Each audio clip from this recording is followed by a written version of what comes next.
frame? It's just Yes, a the frame. dice. I rolled a bunch of the dice, like what kind, like what is X, what is Y, what's it made? It seems to be made of brass or maybe bronze, possibly copper of some kind. It's not. It's probably a bronze though, because it's not very easy to bend, but it's not super hard. It's a frame. It isn't vehicular in shape, and it's not fully bipedal, so you're not sure what it is. But it looks like it belongs to something. You just don't know what. It's like somebody had the idea of this and then quit halfway through. It's like an engineer just gave up and just drank themselves into being an architect. That sounds depressing. Architects or engineers' worst nightmare. They really are. Yes, an architect's dream is an engineer's nightmare. It really is.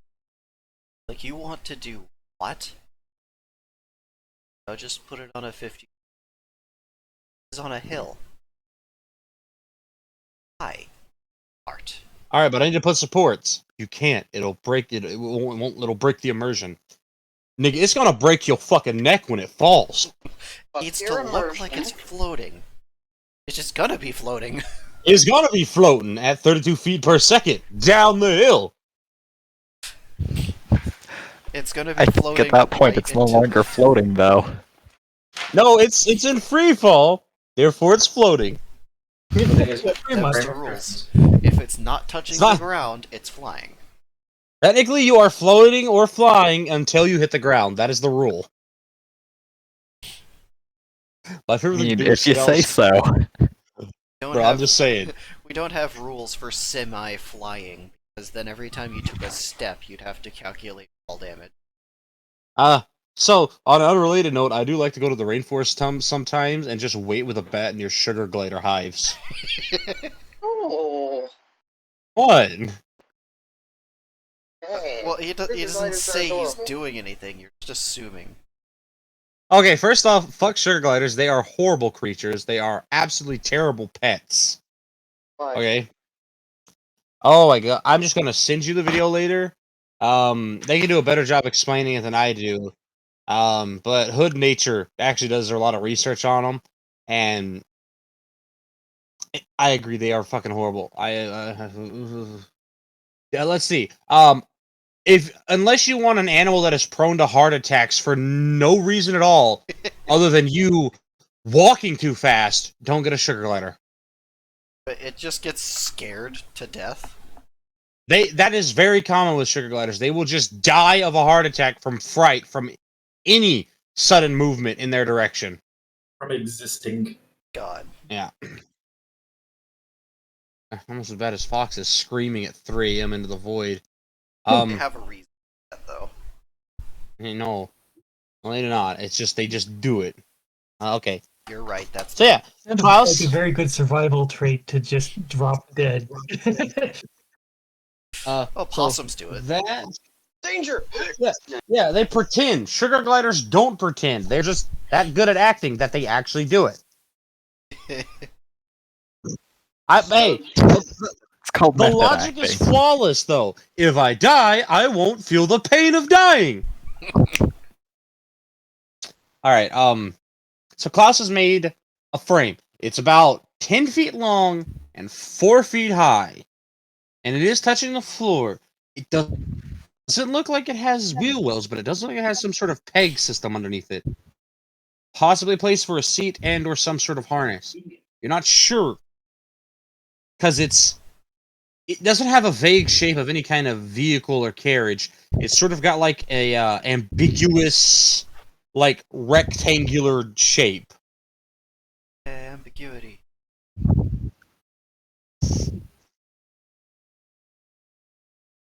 My voice might on. Did I just make another box, though? I don't know. I think the dice like, okay, this time he made a box, but you can see it hasn't been booby trapped. You threw it. I'm sorry for booby trapping the last box. Here's one that This isn't. Klaus, behold, the box with no walls. It's like, behold the box that does not have a monster inside. I swear so I didn't this- do anything to it this time.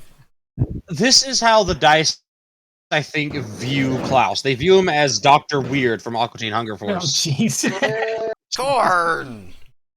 Gentlemen. Behold! Corn! Yeah, I think that's what they're going for, and I'm concerned, because there's either going to be a chainsaw or a giant rabbit creature at some point. Or a giant rabbit creature wielding a chainsaw. That is also an option. You gotta call in the dice- Beatrice's mom. Her other mom. Oh, yeah. That's what I think the dice are viewing him as, is like, this guy's Dr. Weird. I can kind of see that The- happening, actually. It's like, behold! It pushes a button, it just randomly summons Gloria. Oh, hi, honey. Behold, I've Why are created a you box naked? that summons It's hot. leggies. Gloria's reason for being naked. It's hot. It is It can hot. literally be winter. It's hot here. Gloria's excuse for being naked. Well, why not? Because I can. She's that kind of person that if you would just walk up to her and like she's like just in her underwear or just butt ass naked, it's like at your house, just why are you naked? Global warming. Or why are you naked? The question is, why aren't you? Yes, that's also a good one. She does that to Yon a lot, I'm sure. Oh yes, it's just. Now hear me out. Art. It's punch for what are clothes really? Okay. Heaven gets to recover. Nora gets to recover. Everyone's recovering today. Klaus gets informed that all hell broke loose. And Mob's in a coma. Okay, now. Nobody's okay. There wasn't hell breaking loose. Fiona, missing teeth. Bonnie, leg broken. Mob, fucking coma. Sin, missing a wing. It's fine. Nothing happened. The estate's in a mess. People, dozens of villagers and workers of the estate were dead. Were. Were left dead, excuse me. Forgot to throw that word in there. Alright. I don't know. You never know where a necromancers don't just like, oh, by the way, I'm a necromancer. You know, they could be anywhere. Watching you, waiting for you to die so they could turn your corpse into a minion. Oh god, a voyeur necromancer. Body's gonna make such a good subject. Gotta make such a good corpse. Exercise more. And You guys- swallowed wrong and it's not good. Do you guys think that necromancers sniff people when they're sleeping to get an like a preview of what their corpse will smell like? All right. Absolutely. It's like, you'll smell wonderful when you're rotting. Okay, we make jokes out of that, but that'd be fucking terrifying of a villain to do. Just, you wake up randomly and you feel like you've been sniffed. Yeah, like you can tell when that's happened. Like you just know. Like there's part of your brain that's just like, I know somebody smelled me while I was asleep.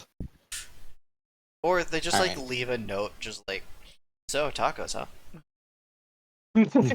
Your hair smells like lilacs, but it's not spelled properly. It's like spelled with like just Oh, lowercase capital Randomly backwards. capitalized letters. And Yeah. Some of them facing the other way, but they still work. Oh, like the Okay. fucking Russian bar and whatever. Yeah, 'cause shit like Cyrillic or like a 4-year-old writing lemonade. So Odd. who wants to tell Klaus about the events? If anyone wants to be vivid. I believe Naibai is having a singing session at the moment. Someone else. yeah, wasn't she? Oh. Yeah, I think Fiona was singing to her at one point, and What the hell? You're like a day and a half behind? what? Where do you think Naibai is? I was about to say that was Oh bad. shit, yeah, remember. I am State. behind. Alright, Yeah. slow brain. Sorry I stole it all last time. You did, you're currently hogging it. Well, yeah, because I'm running the I entire know there world. was You see, traveling. I No, don't know if you- I reached your destination yet, you though. reached your destination. Remember, Sin, ICU, Suyu's mom, that kind Oh, of yes, stuff. Yeah. that. You were guided back to the elevator when you got lost on the 4th floor by Vesuvius, who smelled faintly. I say faintly to be generous because he smelled like it a lot of sulfur and ash. Yes, they made it to the elevator. Did we end at the elevator when they were like inside? You ended at the bottom of the elevator, where I am assuming everyone would have transitioned to relaxing the rest of the day to start the day afresh and find out what's going to happen. Yes. Yeah, and Fiona bought a candle. Ah, Oh, fuck it. that's true. I'll probably type up that scene with Noral too, just because I fucking can. I've already shown you a scene that you weren't even there for. Poor eyeball. Stab. This session, like, it was snakes and it was chickens and snakes, and now apparently it's taking ice. What the fuck is the progression of this goddamn? Like, what are these dice? It's like, Dice gotta it's keep like you on your toes. Like, my dice went from Animal Crossing to fucking Brandy Dahmer. Like Brandy and Dahmer. Or Bundy and Dahmer, excuse me. Ted Bundy, Jeff Dahmer. It's like, it's Randy weird. and Dahmer would be an interesting show. That would be an interesting show. I think Jeffrey Dahmer's dead, though. Can we get a dead ringer? No pun intended. What celebrities look like Jeffrey Dahmer? I'm gonna Google that later. I gotta know. I always thought Did I Kevin just hear Spacey your was kind TV say, "Oh, whoop"? of... Seriously, though, who would like to tell Klaus that, the events, the fighting the boss, the other people, the other party end up having, the other part of the party having to fight the other one that you didn't even know about, you're losing for the first time? I mean, Naibai was asleep for it, so, you know. Drugs. Just an entire handful of high-grade drugs.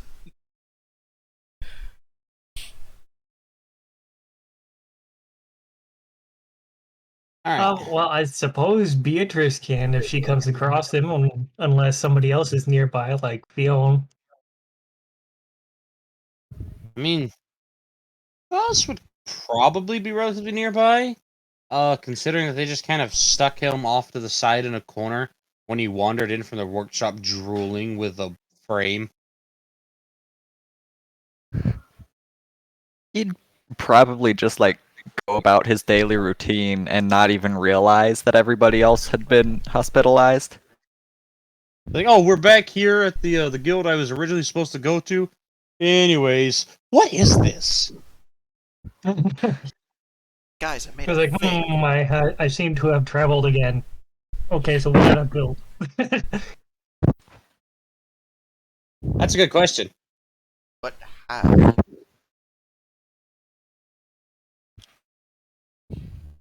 Would anybody like to ask Klaus what he's built? Because I think Klaus would like to know too. Is he not allowed to ask himself? He can ask. I mean, do I know what I've built? No. You kind of do. You built a frame of some kind. The problem is you don't know for what. That's the tricky part. How big is it? It's 10 feet long, it's 4 feet tall, and it's 4 feet wide. Point with that one. Wow, that's big. That is pretty much close to vehicle size. It's a vehicle. Okay, so let's see. So I suppose, okay then. So I suppose Beatrice, who will likely be with Sen. If she happens to come across him, she will ask him about it, and she will explain what happened. The question, though, is where is he? Klaus was just kind of put back in the corner of a hall that connects to the outside and on the way to where the workshop is. So he's just kind of there. She's just In the kind of hall. in random hallway. So I suppose that during some of their walking and stuff, He's easy to Beatrice- notice. What with the frame beside him. Yeah, so I think Beatrice would just kind of come across him at some point. And she'd look at him, she'd look at the frame, and she'd, sis. That is a good question. Never seen a good question look like this.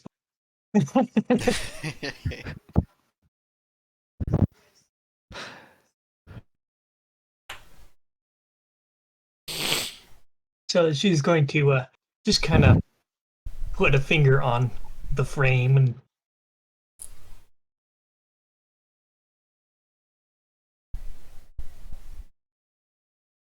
Okay. and then she's going to look back over at Klaus and she's going to ask him, did anybody inform you about what happened while you were busy? I mean, I always just assumed that the entire world paused when I was busy.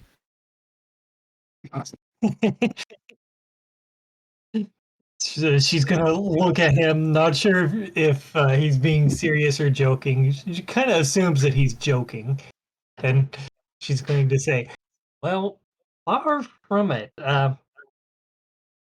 The the compound was attacked, uh, apparently by the Church of Omnius, and everybody got their asses kicked.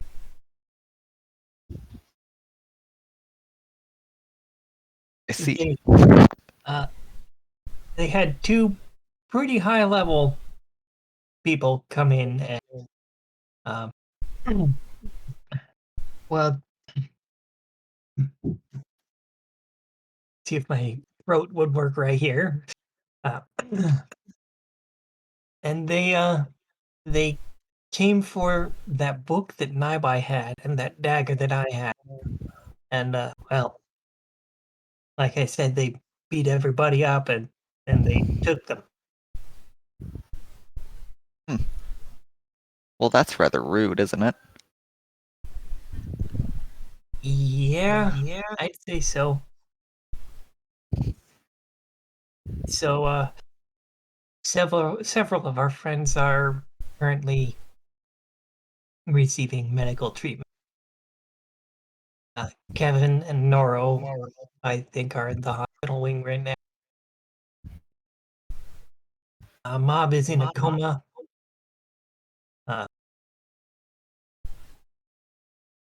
Been a week and a half.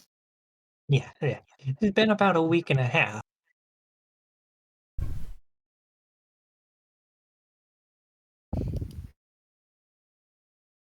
Well, okay. If you'd like to visit some of them, I suppose I could lead you to them. I'm not certain how much a visit me could be of assistance to them, but Just in case you wanted to see them.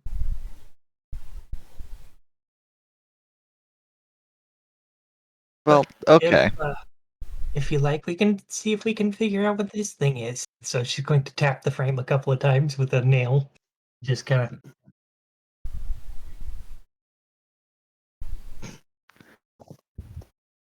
Wonder if that's louder on this. Anyway, you get the idea. Tap, tap. Dum dum. I do get the idea. I'm missing a certain book that's kind of relevant that I find it right now, so this is Like, concerning. "Ooh, you go. Is this it? I think I find. Yay! Okay, we're good. No, it's actually next to the Bacardi, because still Irish. All right. So, who do you take him to see first? Well, she was thinking she'd take him to see Kevin first, because Kevin's the guy. Kevin's in his room. He's been told to go rest. He's also been taken out of the party temporarily to be replaced sometime today or tomorrow with a acting temporary instructor. Correct. So, I suppose if he's supposed to be resting and stuff, she'll take him to see, let's see. Well, Bob's in the coma, so I don't know if he would care all that much. I know Mob wouldn't care. But I guess she could take him to see, like, Fiona and Sen.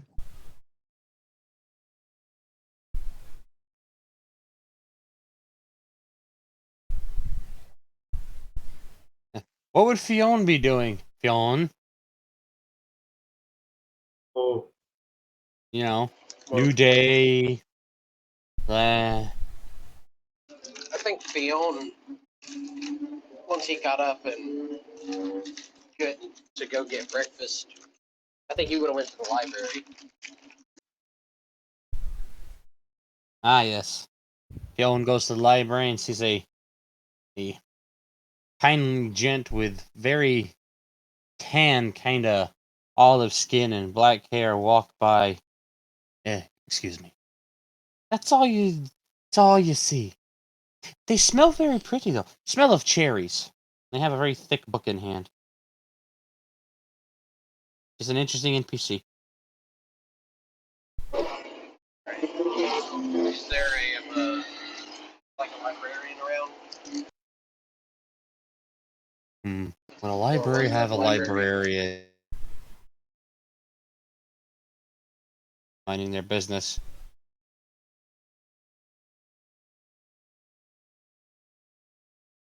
Technically, they're called a keeper of text, but that's regardless. Well, he would approach them and softly. Excuse me.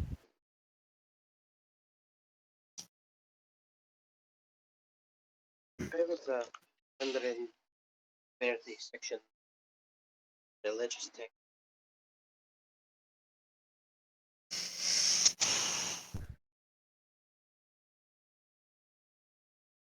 They do that little finger lip corner fold and set their book down and stand up. And they don't even tell you to come. They just start walking, and if you don't follow, you get lost.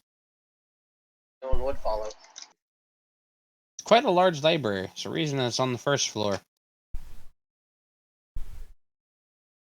Let's see. You get put on the third row on the second floor.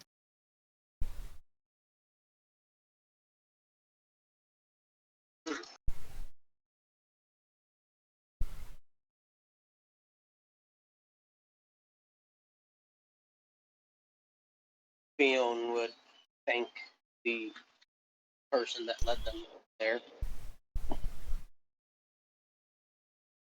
They're gonna nod and go back so they can read more. You wanted the religious text, but they just kind of left you right there at the beginning of the aisle, and you can go through the rest trying to find. You got options. You got different species and their religions and cults and all that. Just go have a blast. They don't care. It's free knowledge.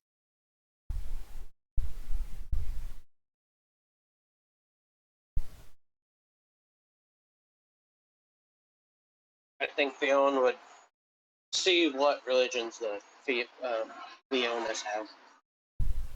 That is a starter. Go figure. They have a religion whose main god is a smith.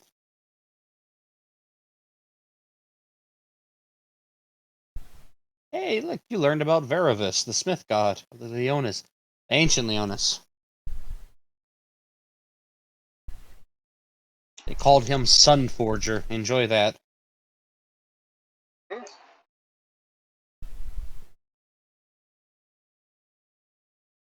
pick up a book and start to read on it. All right. Well, let's see. How long does the dice to say that you get to stay glued to a book? 4 hours. Not bad. Good knowledge.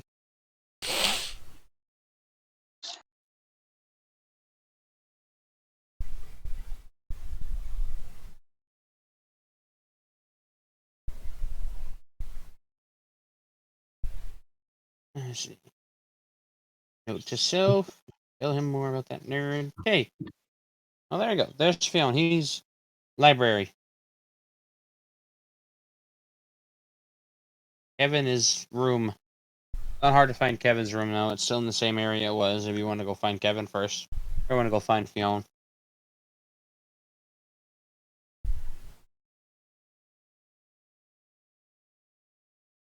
Suppose we could find Fiona. Wouldn't be hard. Well, I could kind of see Beatrice just kind of leading Klaus on a wild goose chase, wandering around the entire place, just aimlessly looking for the other party members. I wonder if he's over here. Passes Go Nai for by it. in the background like 5 times. Just kind of walk by. Hi, night bye. Hi. Then walk by again. Hi, night bye. Oh, hi. That entire idea cracks me up. Actually, let's see. Dice, is that the idea? Yeah. Okay, that's the idea. How many hours do they have to do that? Like, how many Also hours four. before they find one of their party members? Also 4 hours. You eventually stumble to Kevin's room. Okay. They're like, as you know you're what? I don't approaching, care opening anymore. I'm your gonna chunk. phone Kevin. Like, I don't know where the others are. Let's go see Kevin.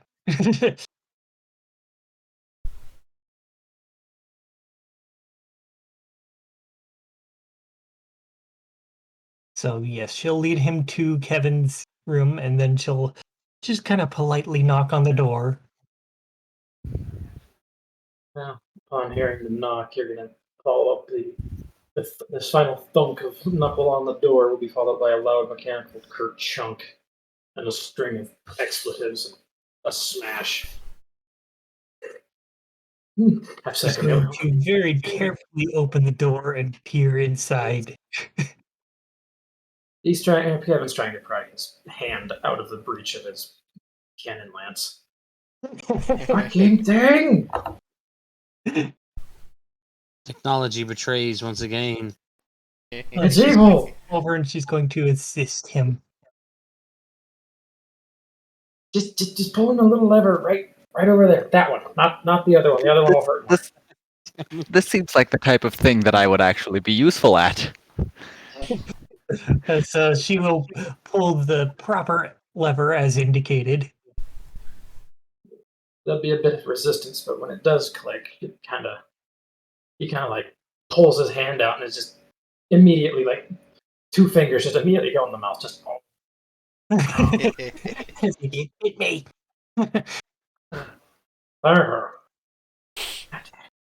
You need to clean She's the going breech to very every now and then, carefully otherwise this put the damn thing can- might explode. They don't tell you the fucking thing's spring loaded. Suppose you should just know that.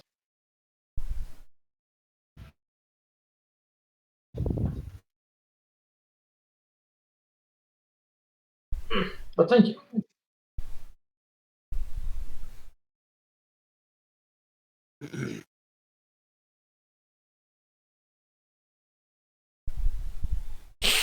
I'm enjoying this. Don't mind me. And so Phone she just reminded me when my birthday is. Thanks, phone. I'm aware. Shit, I'm not. So she's going to indicate Kevin, and she's going to look at Klaus and say, "Well, here he is." Okay, look up. Huh. What's going on? Long time no see. Well, I saw him out and about, and so I kind of filled him in on the basic details. Thought I would take him to visit some of our injured party members. didn't really find anyone, so I came to see you. Fair. Well, good to see you. Yeah, we kinda got our asses kicked. It is a shame that I wasn't there. Oh, I'm Certain pretty good and at help, but I don't know how much good it would have done. you haven't seen me improvise a cannon yet, have you? No, not yet. But I'm sure that could have helped. Yeah. There is a loud, stumbling crash down the hall, and then a fuck. Who left us here?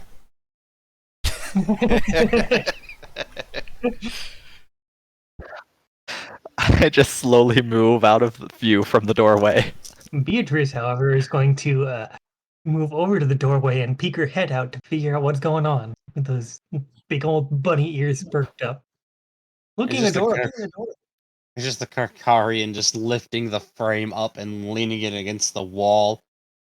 Very obviously upset because they were carrying a plate of some breakfast and it's now all over the carpet. Oh no, the carpet. It's okay. I think I figured out the point of the frame. It's a toad. It's a toad.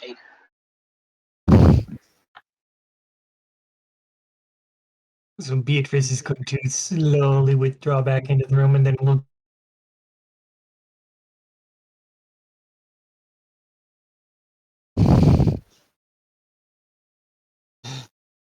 Beautiful.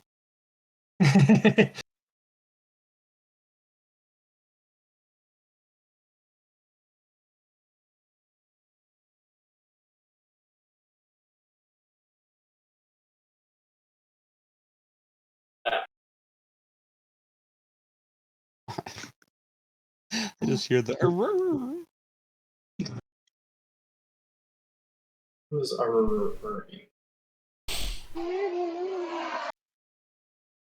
goodness. Everything okay over there? fine. Well, Kevin's fine. Klaus wishes he could have been there to help, which means he's a good teammate. Kevin's not currently your instructor, though, sadly. He has to heal, mostly his ego, but partially his bones.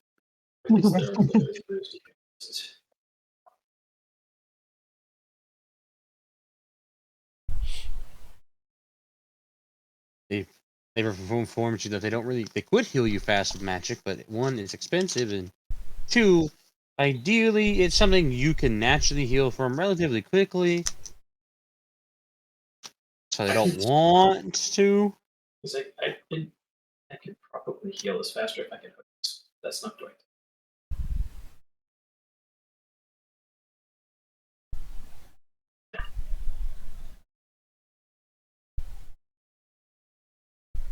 I see. Okay. So Beatrice is going to she's going to walk over to Kevin, give him a very gentle hug, and she's gonna smile at him. Well, it was nice to see you. Should probably find the others, see how they're faring. You give her a little pat on the top of the head. Good to see you too. Good, but no one shoot you up to that. No. Well, I wish you a speedy recovery. By the time that they would have found, yeah, would have been. And so she's gonna kind of look at Klaus and see. She's gonna go like, I wonder if Fion's got his teeth back yet.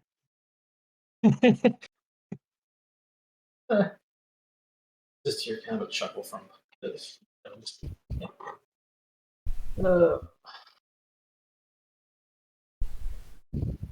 So I think at that point she would move on and see if she could find Fiona. She's actually going to look for him this time in places that she think he might be. Specifically? I could alternatively just ask where he is. Yeah, that's a good point. She can ask she can ask around, see where Fiona is, and Bonnie. She's not sure if Bonnie wants to have any company yet, because There's she some knows familiar Bonnie's not faces. in a good mood afterward. Yo, she was. There's some semi-familiar faces around. People are still wandering around the halls doing something. You can hear Suyoi, so he's got to be somewhere. Just in the And distance. Glykel's daughter is walking through the halls.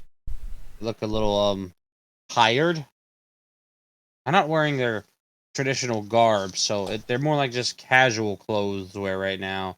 Probably a good sign that they were busy and now they're back from not being busy. So she's going to give a friendly wave to her as well, and of course to Templar because friends. But she's going to ask them if they've spotted either Fiona or Bonnie. And let's see. I guess they wouldn't be like fully informed of like, oh, this person's awake now, this person is doing this now.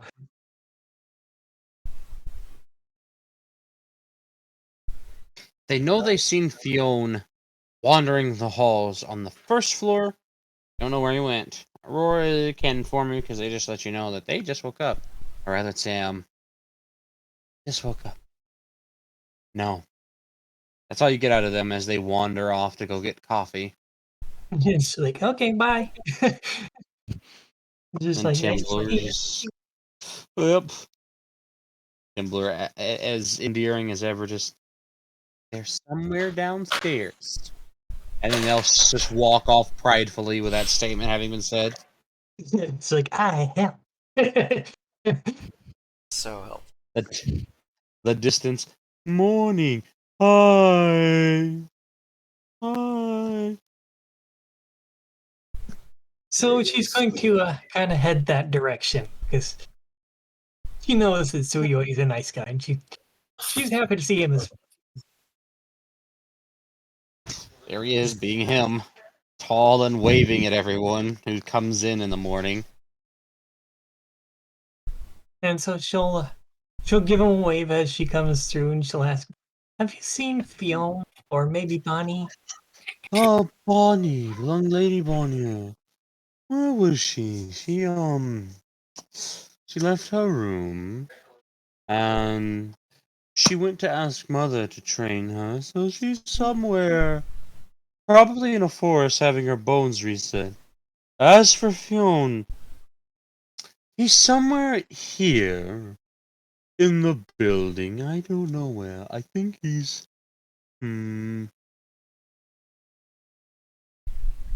Well, I'll go Templar ask said he'd Rigel. be on the first floor. Hmm. First floor. Very helpful people around here. Let's see. Does Fionn like to read? If he likes to read, there's the library. There's always the bathhouse. There's the weight chamber, but you have to have a clearances. Like a little note from Celerin saying you're not illegally doing it and wasting resources, which is not a good idea. That's why Noro got reprimanded twice. Stables if he likes horses. I like horses too. He might be at the bathhouse or the library. I know he likes to train too, so maybe he's out at the archery range. The archery range is closed currently due to repairs. I know to slowly look over and just stare at a group of great archers who are currently arguing about something. There was a bet. I see. Well, then we'll start with the library. If he's not there, we'll move over and see if he's at the bathhouse. Well, have a good time then. Best of luck. Also, hi. Small man I've never met. This is Klaus. Hello. Hi. And he'll offer you a candy. Ooh. Much to your enjoyment, it's a meat candy. I mean, Klaus would probably enjoy that, but ew. Well, it's not like a candied meat. It's like what kind So is? It's like some sort of ball of beef that's been cooked and then dipped in a sweet chili sauce. That does sound pretty good. Who just carries that around with them? She carries around a variety of candies. Inventory, son.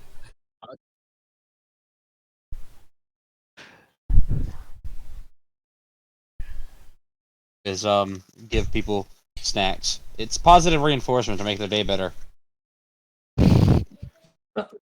Beatrice is going to thank Suyoi, and she's going to head toward the library. Yon, you'll be done reading by the time somebody comes looking for you. Wonder if you'll both hit each other in the face with a door. Mhm. It's After double doors. maybe, but after he was done reading, he figured that he just needs to relax a little bit, so he would start heading out to head to the bathhouse. Oh, good. If the time, who am I kidding? I control the time. I know exactly when his appropriate time is. The time would be just right.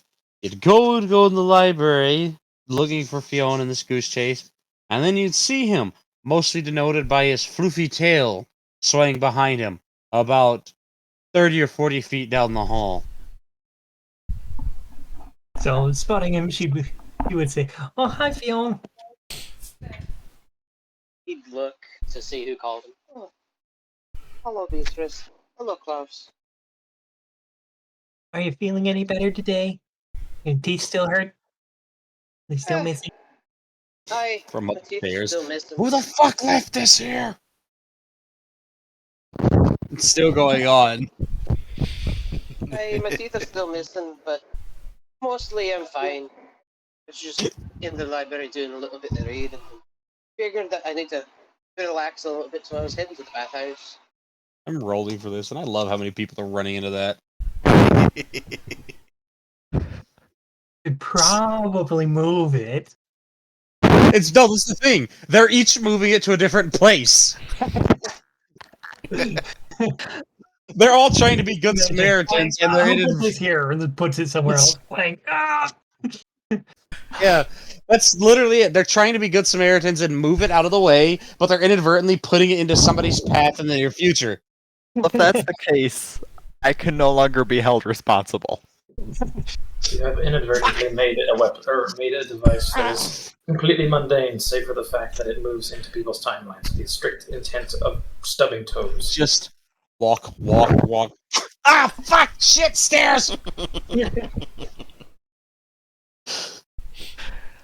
You can just see an adventurer getting up from having fell down the stairs.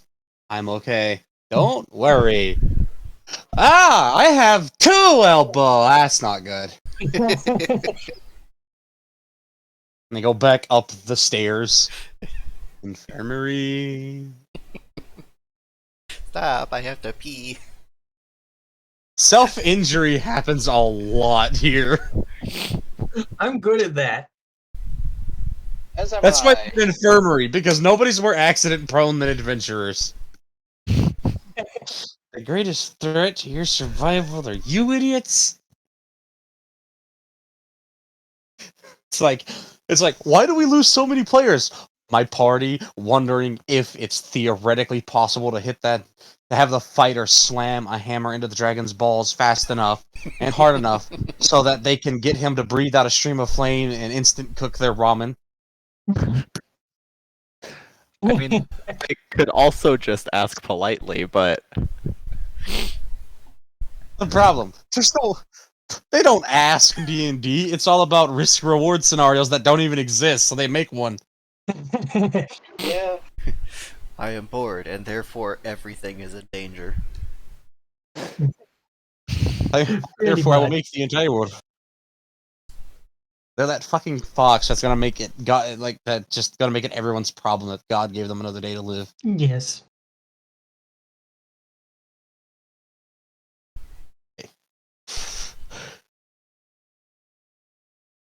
Fiona, there you are with Beatrice talking.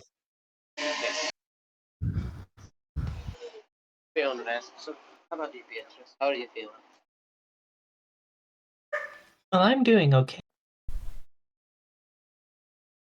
That's good. And Think Klaus? I think out of our crew, pretty much one that fared the best.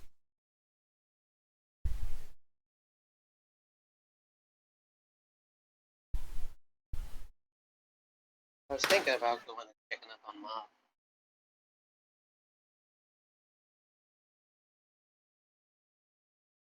I think we should at some point, though he probably does need a lot of rest.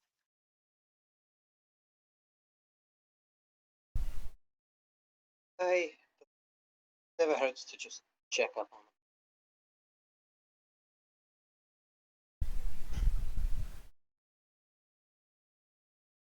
Would you like to do that now, or you want to do that later? Might as well go ahead and do it now before I get too cozy in the bathhouse. All right, let's do that. Then we can do whatever. Fiona would start heading with Beatrice and Klaus up to the infirmary. Ah, yes, the infirmary. You can go up to the infirmary and go in. You can find the gentleman who broke their elbow. 2 places, 3 places. On the way, if we happen to pass it, I want to move the frame to the top of a set of stairs. They're already by the top of a set of stairs. Perfect. Then I want to put it like right across the stairs. Okay, then. And you may. You'll get an You interesting. see this and just kind of watch for a minute. And she's, why don't you just put that in your inventory? I'm testing a theory. I can just see. I'm now imagining somebody coming up the stairs and just getting a beam right to the face. It's just in too big of a hurry. Clank. Were they crawling up the stairs on all fours? Wasn't it? Was it like a few feet high, or several feet high, or something? I mean, it's It was 4 like 10 feet by 4 high. or something. 10 by 4 by 4. Okay, yeah, that's what I thought. So yeah, coming up the stairs, you could pretty easily smack your face into one, like the upper beam. The halfling just. Ah!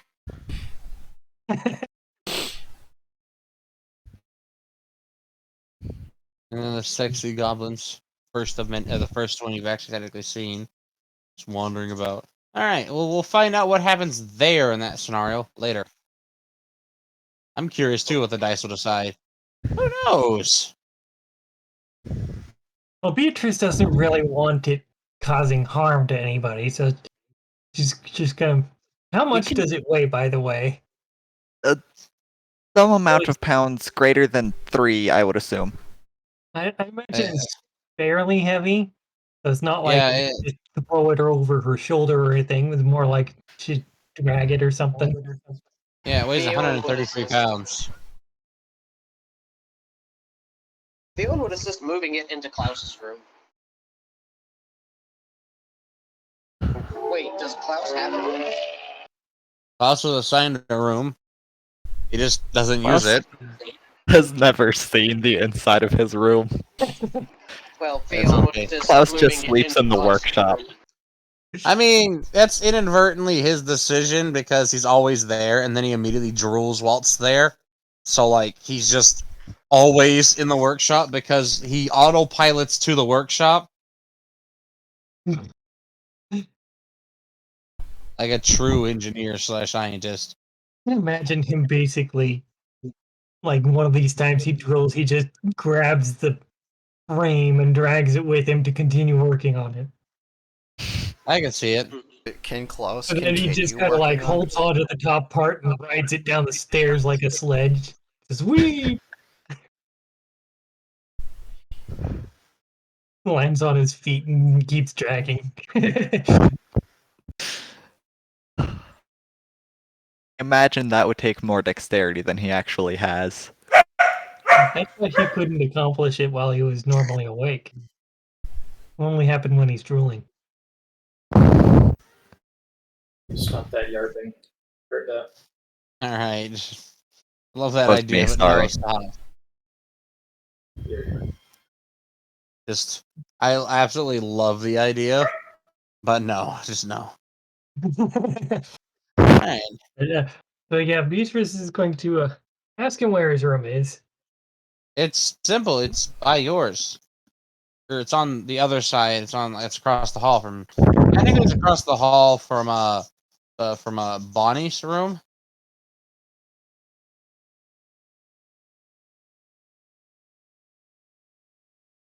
I see.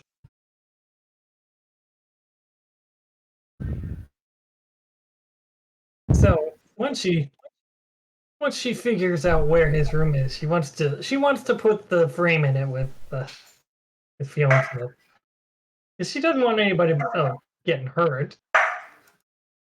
Fiona would help carry the thing into Klaus's room.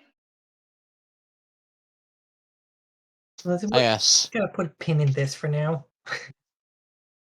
and enjoy the thought of you. Just the enjoyable thought of you spending 30 minutes trying to squeeze it in through the doorway like a couch. It's not gonna fit, is it? I mean, it would. It's just, with the door closed, you've got about a 4.5-foot door frame in width. Okay, With- so it'll barely fit when the door's open. Yeah, it'll barely fit. You got maybe 4.25. when How it's wide is the hall? open. The hall itself is, a solid 10 or 13 feet wide. I figured that. Has to be kind of wide because, they need load bearing here and there. Yeah.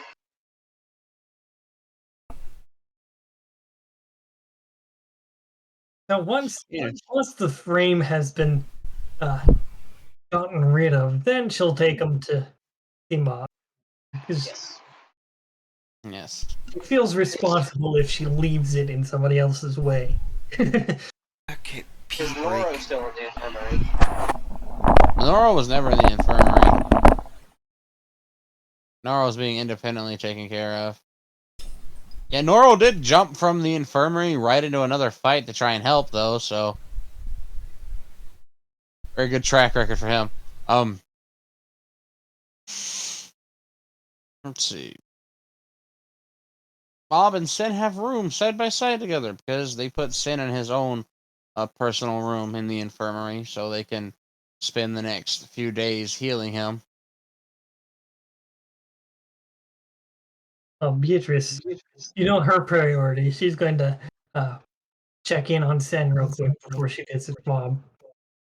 He's just sitting there, just enjoying some sunlight and what looks like a glass of milk of some kind, whilst it looks to say, and Avis is attending to his wing. She's going to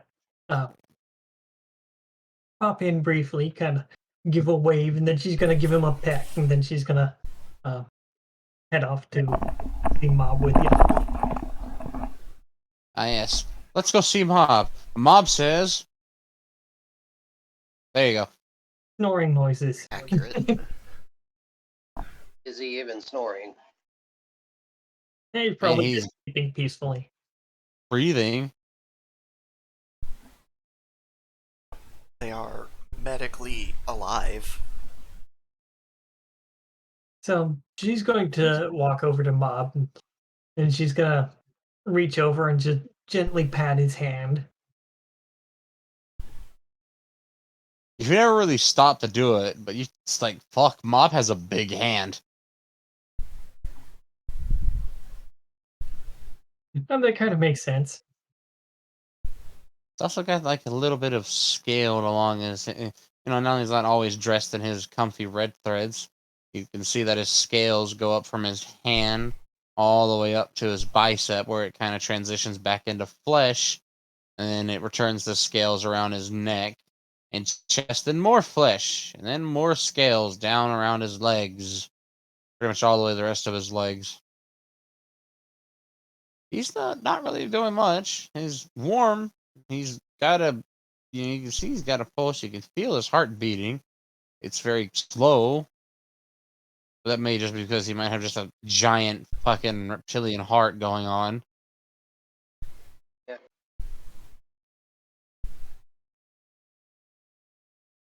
So she's gonna frown thoughtfully as she watches him, and she's going to look over the others. So yeah, this is how he's doing. He got hurt pretty bad.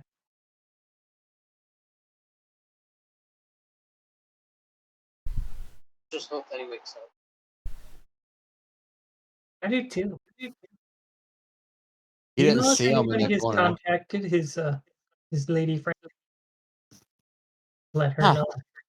The question is literally answered from the corner by Faraji, who just nobody noticed because he was just sitting over there in the shade.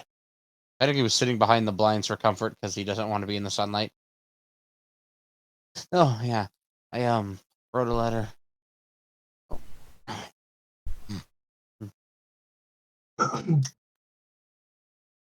Hey, Faraji. How are Well, you holding up? maybe she'll come to see him. I know he'd like that.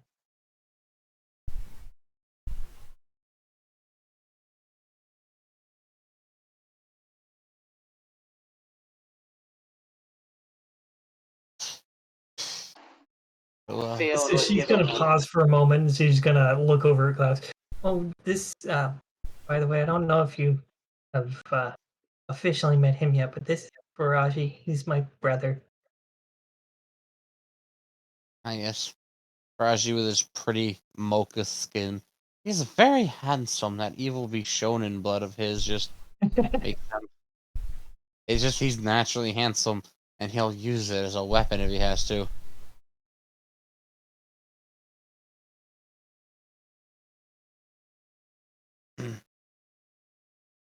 Um, awesome morning. You know, there's a sun. I would be Breakfast. worried if there wasn't. Mm, I mean, the Lightless Kingdoms don't technically have a sun. But anyways, you know, yeah, camaraderie. Sorry. I just, yeah, anyways, leave a message and I'm sure I can give it to him at some point. Unless you want to sit here and do what I've been doing and wait.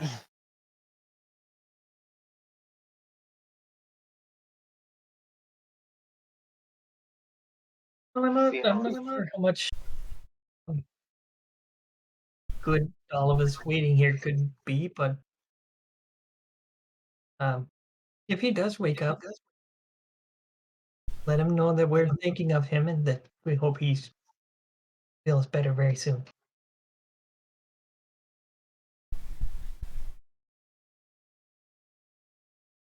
Fiona's gonna pat Mob's shoulder. Hang in, brother. One of the toughest sons of bitches I ever known. I know you can hold. And he's gonna take his hand off and head off. Well, I'm heading to the bathhouse. If either of you would like to join me, you're welcome to. Well, we would. Well, since we were here, you could maybe ask about getting feet fixed, because I know they've been giving you a lot of pain lately. I might as well. Because it's hard to eat properly. You know, the Owen is superior to Shadow because he's not bitching about his teeth. Like, oh, my teeth are gone. Mob in a coma. But my teeth. Shit. But my Shadow. problems. But yeah, there's Well, he doesn't have to. Shadow. You broke my wrist. They broke all of my legs. God damn it. Actually, they tore off one of his legs and shit. You know, they broke Ripped him basically in all of his half. leg bones. No, Ishik's got ripped in half because he climbed up on a step stool and punched Asuka in the ass. It wasn't like a little punch either. He like full on Charlie horse just. And so that was her response to a cramp in her ass cheek, was ripping him in half. It's okay, he got better. Yeah, no, E6 is fine. And Fiona would look for a nurse or like someone that isn't busy with someone and ask them about his teeth. There is a doctor who's just kind of standing there looking at some things.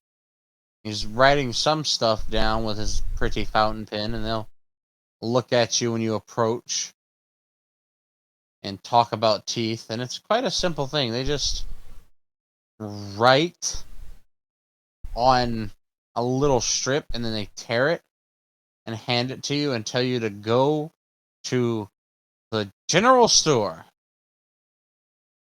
I'll technically tell you to go to the herbologist.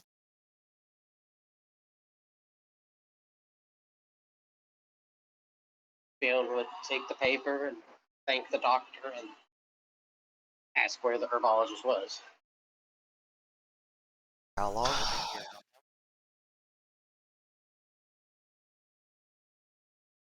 I gotta do you one of the things that, that's just a real good Samaritan, and that it was just that Hippocratic oath right there.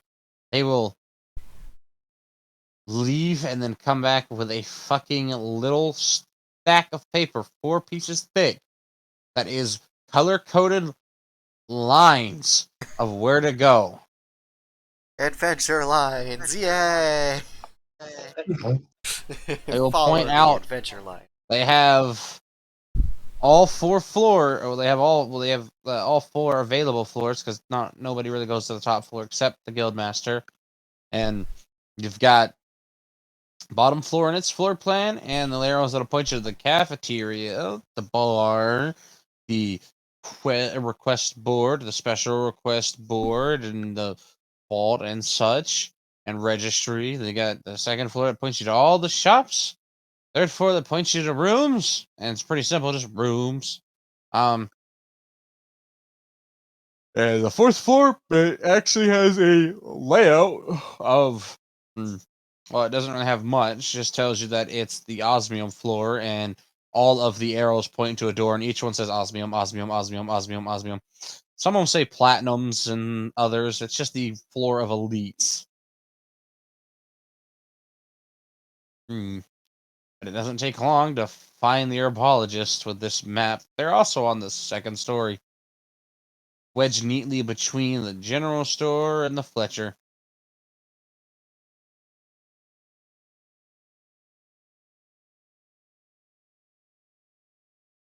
He would head off to the herbologist. All right, we'll get that. Anything else Beatrice wants to talk to Faraji about, and or a doctor? You want to be weird with Sleeping Mob, you know, like maybe draw stuff on his face or something? I mean, I won't judge. I mean, I will, but I won't say it. I won't judge out loud. Exactly. Well, I think she would spend a few minutes just kind of watching and waiting, and just she likes to be around her friends and stuff, and her brother too. So she's gonna spend a few minutes there. But if nothing particularly eventful happens, she'll move on. Sadly, after 10 minutes there, it looks like Mob's still in a coma. That's unfortunate. Going on, let's see, this is day 13? Yeah.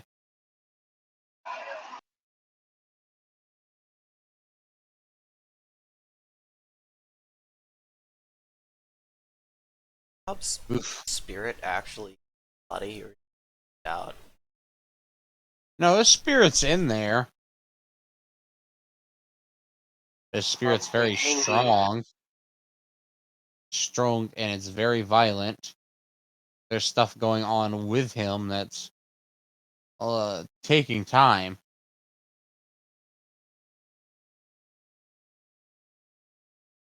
Alright. Okay.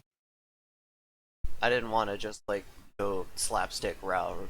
I just shakes her around. Wake up! Slap, slap, slap.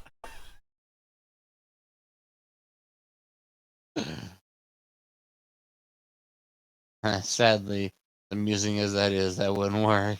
Yeah. If his body's actually actually going through the process of recovering, then she'd be able to tell that and not have to resort to such dramatic action. Well, you don't know what. Nobody will know what's going on currently, apparently, because the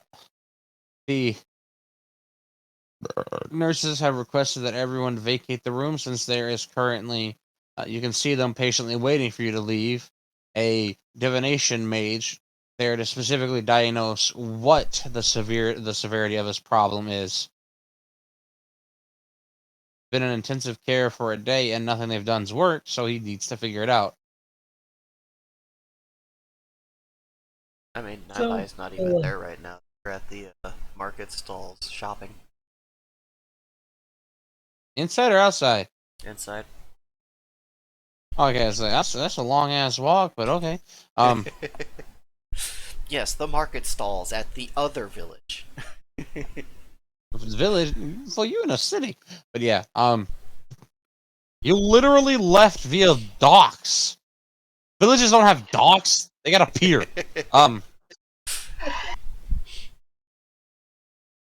Very short one at that. You can't even take a long walk off it without drowning.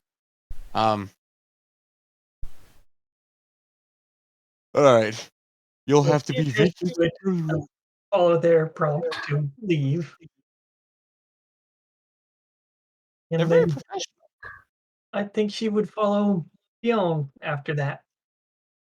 Just kind of casually.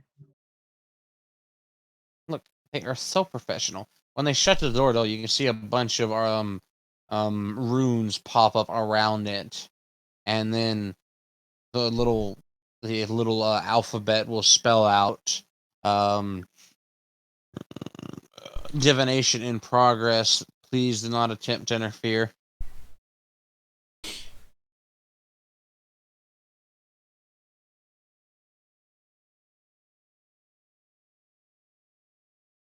And so she's going to turn to Faraji. Uh, if you do happen to find out what's going on, I certainly would be interested in finding out. Yeah, sure. I don't know. Go see your boyfriend or something.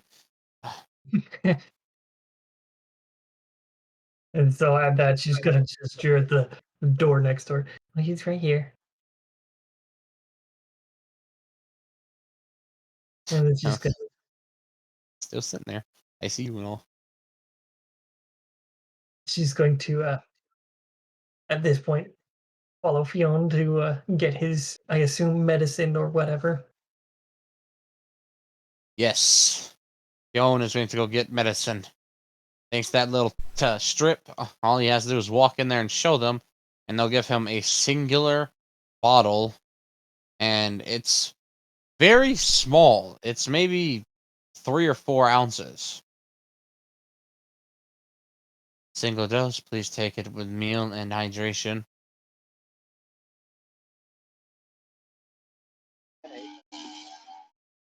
Thank you. I'd like to ask, is it breakfast? What? What is it? Next in line, please. No time for your stupidity. Next. Fiona would leave the herbologist looking at this vial. Hey, It's that's probably rude. Don't something call to it make that. you feel bad. I'm sure it tastes wonderful. Doing your evil R2D2 sounds in the background. What? They're high or something. They're Florida, man. Let's leave them alone. So just listen. Just leave Fox alone. They're currently naked robbing a Burger King. Okay. With an alligator. No, I'm naked sitting on a dildo. No, bro. What I tell you, stop calling my dingus that. All right, Need his name. photographic evidence. His name isn't Dildo. It's Big Clarence. Respect it. All right. Fucking get told off by an NPC. I love the living world concept. Okay. Hey, look. The frame. It's been stuck into the ceiling. Uh-oh.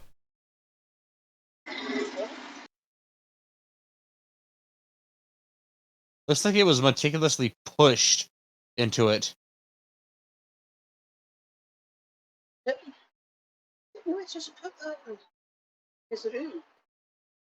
No,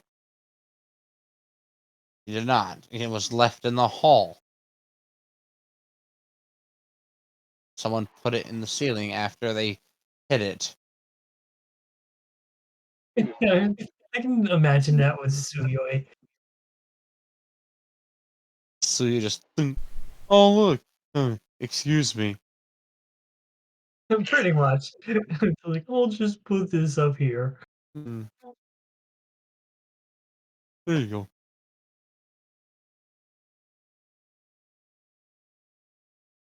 Oh god, the smell of sulfur. You can smell it from 20 feet away, apparently.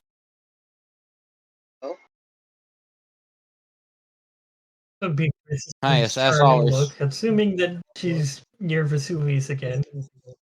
And he's just kind of going about his day, walking through the hall, leaving those smoldering footprints behind as he goes downstairs. It's Klaus's first time seeing this person. This oddity. Someone who smells like sulfur, just basically like just like a literal volcano. And they've got wrist and thighs that look like they're black and burned and cracked with volcanic rock. They're wearing their respirator about their face, dressed in winter clothes in the middle of the summer.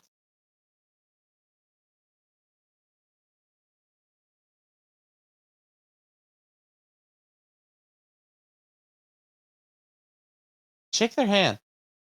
Or no, I don't care. Dealer's choice. So, I don't think you ever told us what their ambient temperature actually is.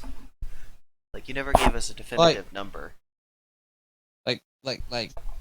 And like for them, like what do you mean? Like, Like, are you what's asking about like radiant heat? No, like, what's their actual The core natural body heat. temperature like? Oh, okay. Varies. I can't give you a set temperature on a variable system, something that can be regulated to be higher or lower at their will. Well, what about just like on average when they're just hanging out? When they're just hanging out and their feetsies and their handsies are in equal tandem, they have a cool, comfy 235 degrees Fahrenheit, excuse me, not Fahrenheit, Celsius internal temperature. What's their Go. metabolism like? How does it function at these temperatures? Don't get fat. They just get warm. They do not get fat, and their metabolism works relatively fine. It's just they don't eat normal food like everyone else. They consume very dangerous food by most standards. Because the only thing that they can really eat and have enough calories to last, they have to consume monsters. So they actually go out of their way to prepare monsters because they're the only things that are dense enough in calories and protein to last at their accelerated metabolism. So Just he have them knows eat how a to. little bit of urine. They know how to prepare monsters to get rid of corruption. Yep, they can. They're one of the few people who can literally burn the corruption out. Would other people be able to do it at that point? They could, but really only Vesuvius can stand the taste of charcoal. Yeah, I was about to say. I mean, fair. I mean, if you have seen the way some people prepare their marshmallows, What's wrong with marshmallows? That's not meat. I don't think somebody's gonna ask you to crisp their steak. When There the are people who entire like piece of well-done meat, steaks, when the so- entire piece of meat crunches like burnt bread, you know it's well done. Just you bite into it and it shatters in your mouth like glass. That ain't well done. That is magnificently done. That is structured completely different. Did you just say your steak was built different? The steak has evolved. It's steak, but yeah, they eat monster meats. They can't eat normal foods all the time, but they have to eat portion. Like they are less than half the size of Suyoi, about a fourth of his physical size and mass, but they eat almost twice as much as he does if they're not eating the right kind of foods. So is that where he's getting his from? Is the No, he can intake fluids. He can't intake water though. In fact, he's one of the reasons that fluid up top, that little drink you drink, is so popular because of how it's made.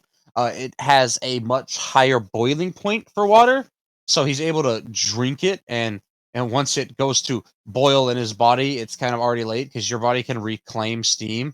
Because what's the point of having a giant chemical furnace if it can't understand the concept of reclaiming gas? Oh my freaking! Oh, I think an ant bit me on my knee, and it's driving me insane. Oh God! You're like, "Eh." I keep scratching it, but it doesn't stop. It just doesn't. No. yeah, that sounds like an ant bite. There are Okay. But two he does get a lot of his fluid. Like now, another thing that he will do is he will boil monsters' blood, and he will actually drink that because that has a high enough fluid content for him. He gets his fluid from a lot of different sources, but a majority of it comes from just consuming fruits, lots and lots of fruits, like heavy fruits and water nuts. There are Okay, two so- pigeons on top of the sign at work staring at me. Good job. How are they making the water not boil off? Because if it's salt, that's extremely detrimental. He drinks it really fast, gets it inside of him, and then seals it off in his stomach, like all stomachs do, so that when it does vaporize, it recondenses at a much higher temperature, essentially superheating the water. He doesn't sip. Vesuvius slams every drink he drinks. Well, yeah, he would He have to. literally But has I'm, to. I'm asking by what That's mechanism okay. So they're it's not making entirely true. water not boil what- as quick. That is a trade secret. Oh, I can't tell you how it's they a do heat density thing. If you take a match and hold it to a 2x4, you're not going to light the 2x4. If you take another 2x4 that's already on fire and hold it to the 2x4, it'll light up slowly, but it'll still light up. Same. Oh, by the way, thermal mass. those drinks that he buys from the general store have an extremely high tannin content, so they have an extremely high temperature resistance.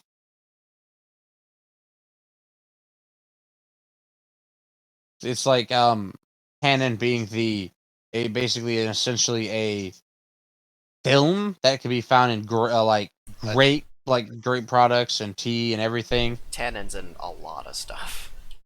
Yes, and if you have enough tannin in a drink, it will actually increase its boiling point because it adds essentially a big fat insulator to the surface of it. And because how heat works, it rises first, then goes down, I guess, in some cases. Or it also just rises and doesn't go anywhere. It does what it wants, because I guess fire.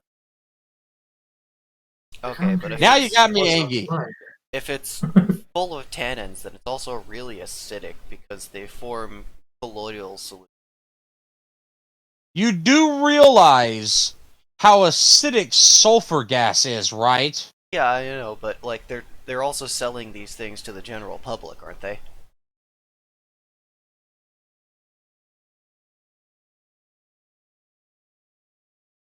Coke has like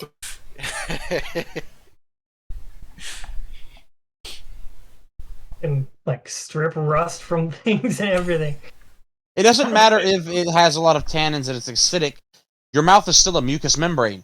Mucus doesn't really fucking care about acid. It just ignores it. They're not worse than they're not worse than anything that we can consume.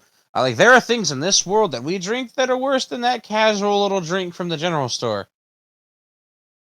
Oh, okay, that's interesting. Remember, they Apparently, cleaned tannins, semi-engines with Coca-Cola. Apparently, tannins are estrogen in nature, and that's due to the fact that they proteins resistant to attacks. So when applied to a wound or injury, tannins form a protective coating as I learned. There you go. I guess that would somehow explain how they prevent something from boiling as fast. Maybe they just trap the gas and force it to stay condensed as a liquid? That's usually how I it don't know. goes. I don't fucking know. It's weird. Ugh. Beverages are weird. Just drink water, children. Or Coke. No, don't drink Coke. Water or coffee. Or tea. Or beer. Unsweetened tea. As nasty as Unsweetened it tea. can be. If it's not Peco grain, unsweet tea is fine.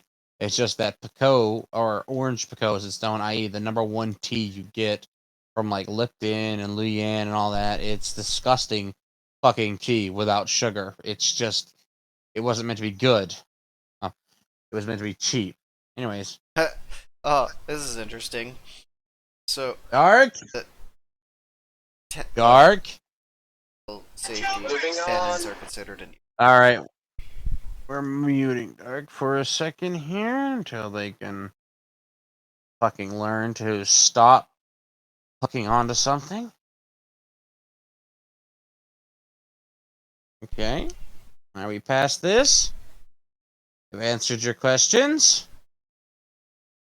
I would like to progress something here, but I've already lost the train of thought of what I was trying to progress. That was pretty sure it was going to progress something important, so I have to try and remember what it was.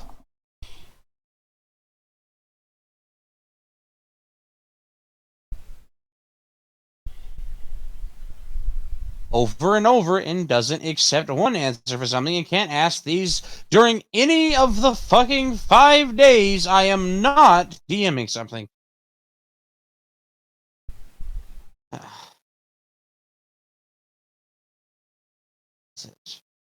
What was the important? You know, it's gone. It's gone. I'll come back around it somehow. I just have to think of a filler for it until then. What would be a good filler? Jones got his teeth potion. Mocking him wouldn't work here. Although, making fun of Beatrice's ears.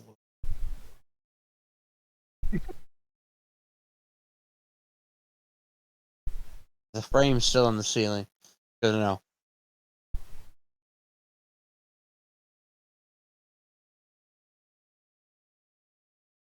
What will we do in an unregistered frame? I don't know. Whatever you want, I suppose. It's unregistered.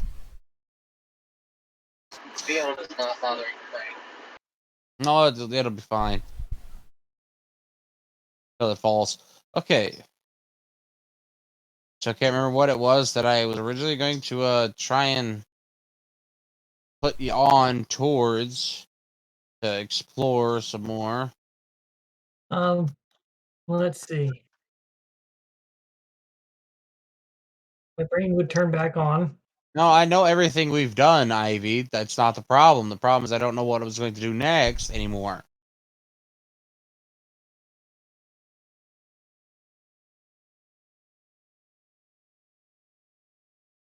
And everybody's at the market trying to buy something. There's not really, well, that's not true. There are a lot of interesting things if you have the money, but a lot of those interesting things require a large sum of money. Really, the only ones who have anything that's not what they normally have is... well, the Fletcher's always got special arrows. Ammo Smith has unique ammunitions. And the ammo slash gunsmith, should I say. The ammo and gunsmith have unique ammunitions and a unique weapon. And the general store just has a few bottles of Panacea for sale for 1,000 gold each.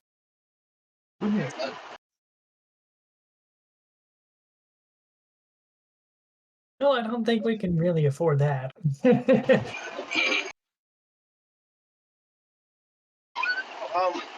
It is a time that we need to pay rent. All right, Naibai, what do you want to buy from the general market and or store and or I don't know if there's a roofing guy, you maybe buy something from him. Freedom of choice. Oh, am I out? We're out of timeout. I wanted to buy a satchel bag to replace the fanny pack as a story case. Well, they have a deal on satchel bags, mostly because they had apparently there was a miscommunication and someone made a lot of bags when they were supposed to make a lot of rags. Let's see how that might happen. And it's Price. not my fault. Options, colors, and Oh. fabrics. Like If you want one of the discounted ones, it's gonna be leather. It's gonna be leather made out of a Zervis, which is an interesting and dangerous monster. They're only about 4 gold a pop, and they have 30 of them. Thankfully, they come in various colors because Zervis are a very interesting creature. Let me see. I sent a description to Ivy. Let me go and get that. Yeah, scroll. We're only gonna have to do a lot. Ah, yes. Scrolling. Somebody kept spamming me when I was asleep and stuff. All right, let's see. I had many questions. So I'm assuming Naibai might ask what the hell a Zervos is, if there's or a Zerva, technically.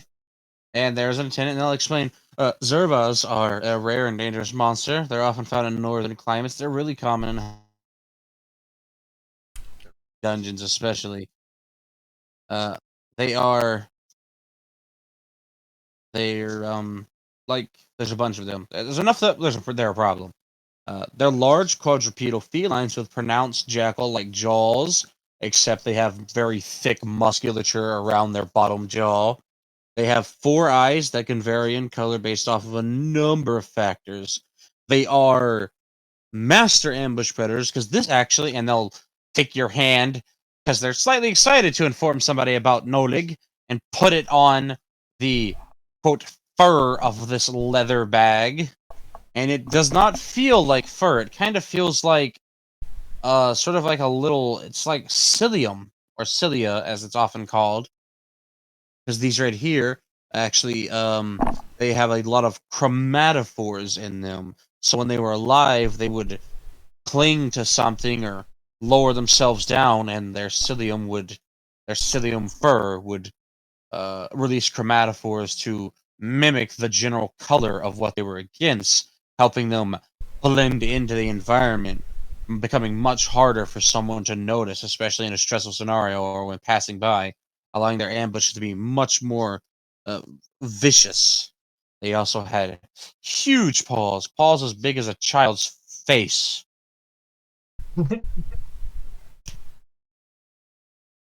Well, we had somebody was supposed to make rags, a couple of rags and cloths and loin cloths and things of these, and someone didn't spell check and wrote bags, lots of bags, and now we have 116 of these. So Goodness gracious. pick a color. They all offer an extension from the standard 120 to 130 extra slots Just pick, please. Take one. They're like, get these out of our inventory. Get them out of our shop. Naiva is going to inquire into what sort of process. Oh, let's see. Zervahide. To tan a Zervahide, you have to do it in the cold. To get it really proper. We soak them, oddly enough, in boiling water. We have to boil out a lot of the chromatophores. That way, you don't set your bag down and it disappear. I don't know. That sounds kind of useful. This is just going to be an inventory extension, anyways. A cloak outfit. And we do dye them sometimes. The natural color of their cilium is very translucent white, and that's not good enough for most people because everyone has to be special. But regardless, so once we boil everything out and we go through a long and arduous process of tanning them in a cold environment, stretching them out appropriately to help dry them, and then we use very specialized combs to run through their cilium and scrape out any dead tissue and such. And you know, this is gonna take too long. Just buy one. Naiva is genuinely curious in the process. Regardless. You know what? Tell you what. You buy one, and I'll put a note of how we do the other half in the bag.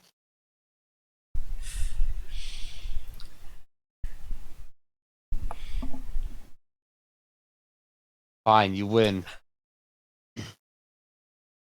Okay. So, Sell it to me for 2 gold, and then I'll pay you 1 gold for the full explanation. Written. but they're 4 gold a bag. I said 3. I said 4.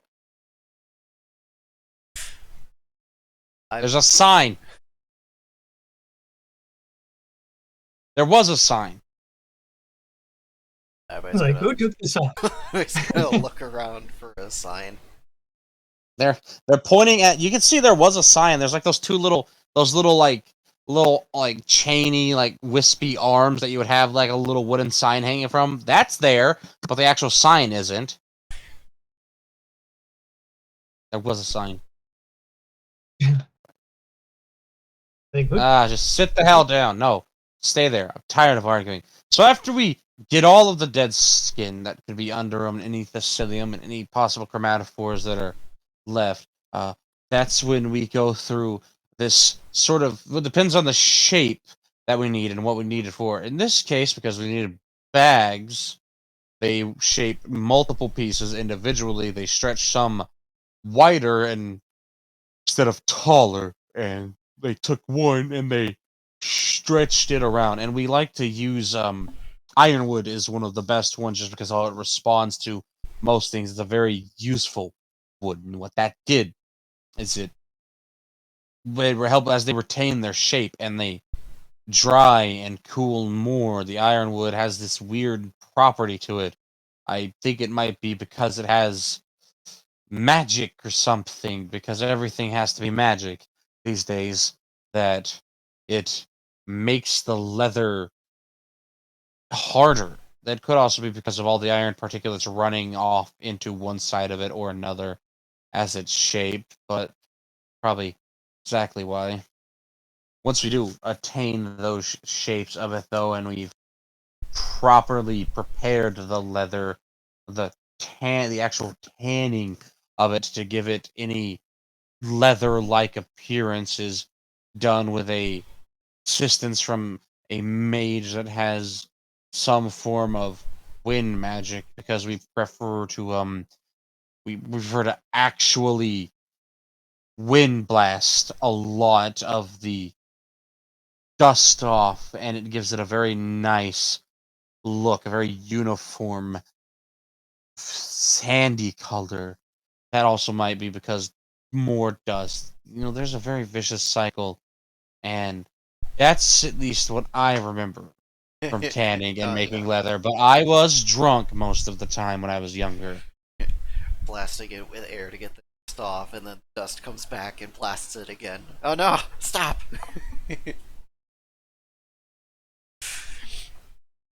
There, now buy a bag.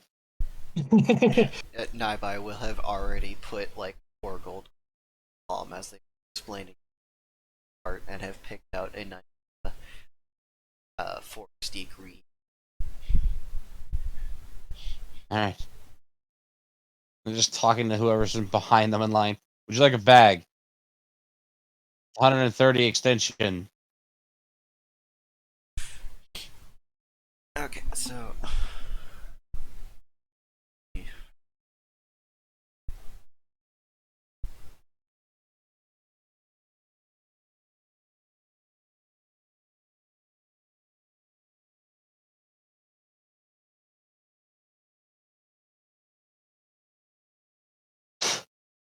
Bags. Bags. Bags. All eggs. things. Bags. Why an overstock of bags? Why? Eggs?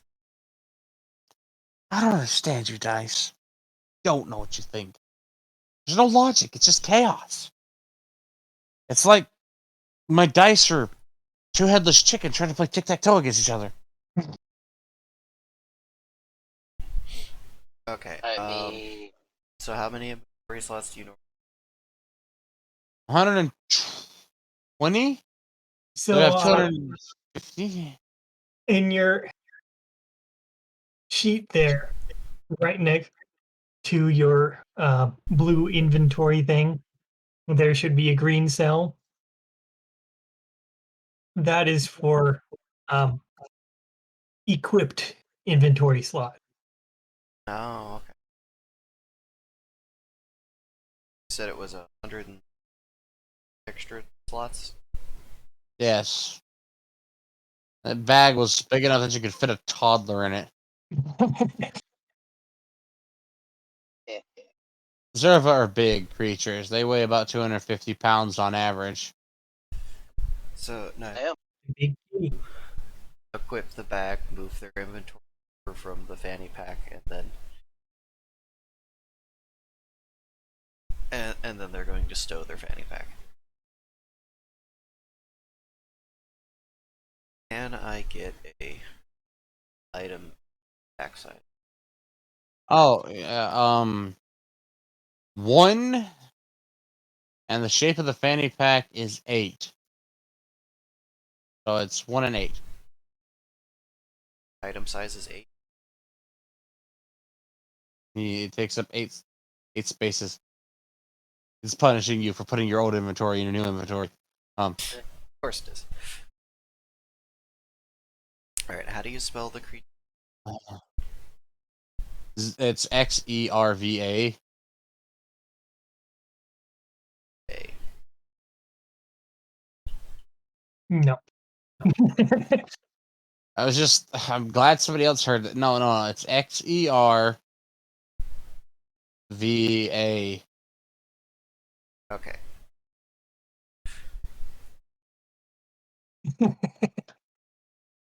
Look, I spell.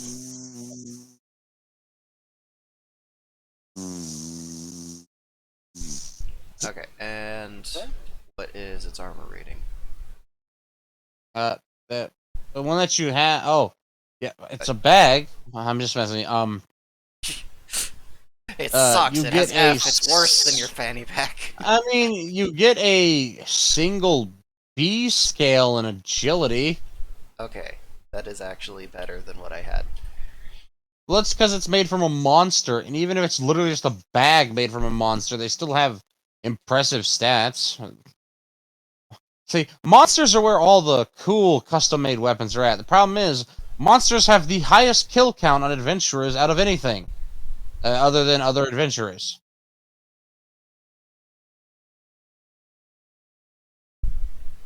Oh, right, somebody would be getting let out of jail. That's right, cool. Anyways.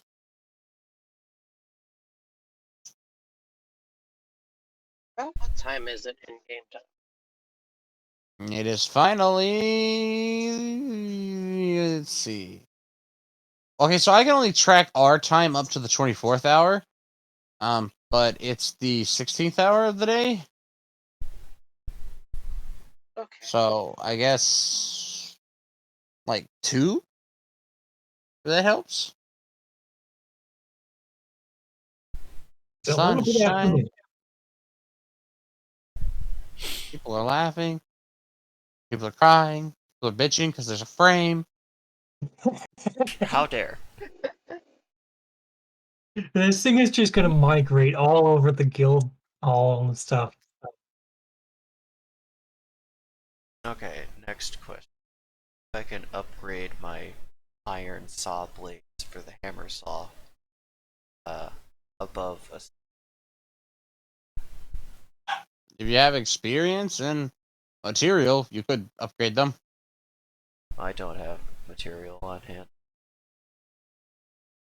Buying new an entire set would probably be.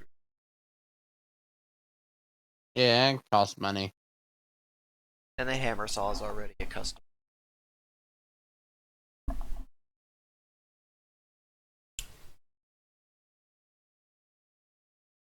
So we got that minor stuff. Anything else that needs done? Looking. I have all the steel ball bearings, like 90 of them. I wonder if I could sell those and back money back. You could. There's probably a pretty low demand for bags right now, though. But this is a fanny pack. It's different, more compact, lightly used.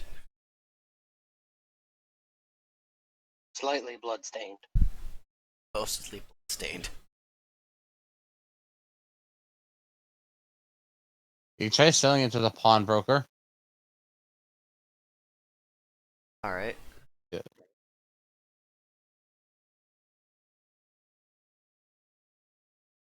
He's not a far walk from where you were just now. You can see the little symbol. That then. A lot of people trying to sell bags here.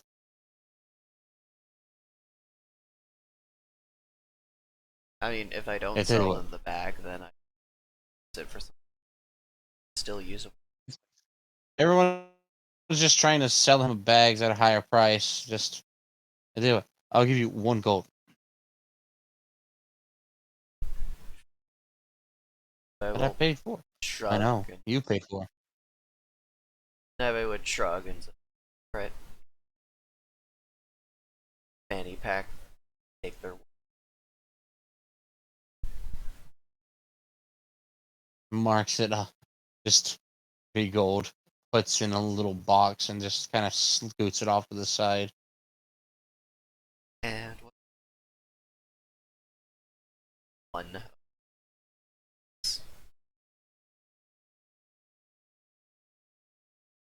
Measured by weight. Ah, yes. They'll get themselves a little book out. And they'll open it and look at a bunch of different listed values of metal. Yeah, make a profit until you sell me 30 pounds. How much does one bearing weigh? 1.4 ounces.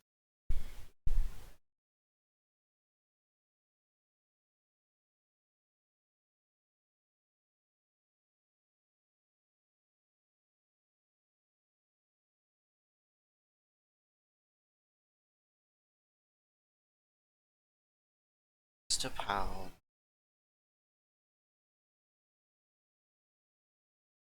Yep.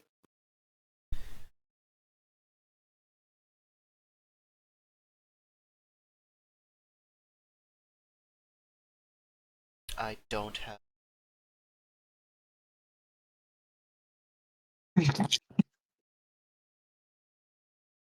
I guess I'll just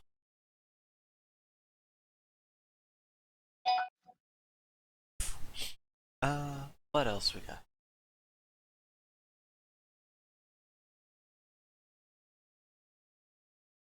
Whereas Naibai didn't try to take that giant gun and sell it. Well, she didn't get the gun. I don't think really Looks like anybody Kevin got the nabbed gun. the gun. Oh, Kevin no, could barely Mons. breathe. Mons, put it, brought it back, and he gave it to the guild so they can inspect it. See if it helped. Oh yeah, I mean, still have no. the double XP air ring and on. Oh, no. The ring's still there, and the XP potion's still there. Oh, okay.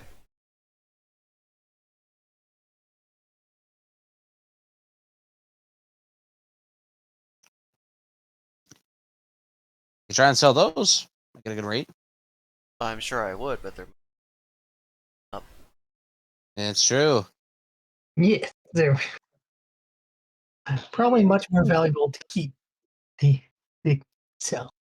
I will thank the pawnbroker for time. Run out of things. Oh wait, they're fur clothes. Forgot about those.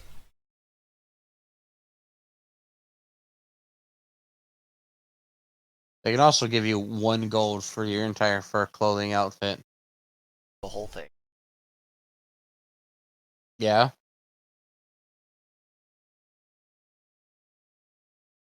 Are there any special stats for the? For these ones, no, not really. Okay. Yeah, I guess I'll get rid of them. The gold then.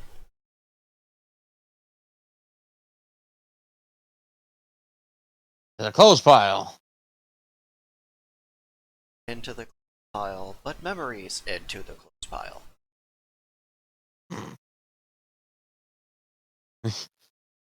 And your sentiment does not matter. You are now laundry.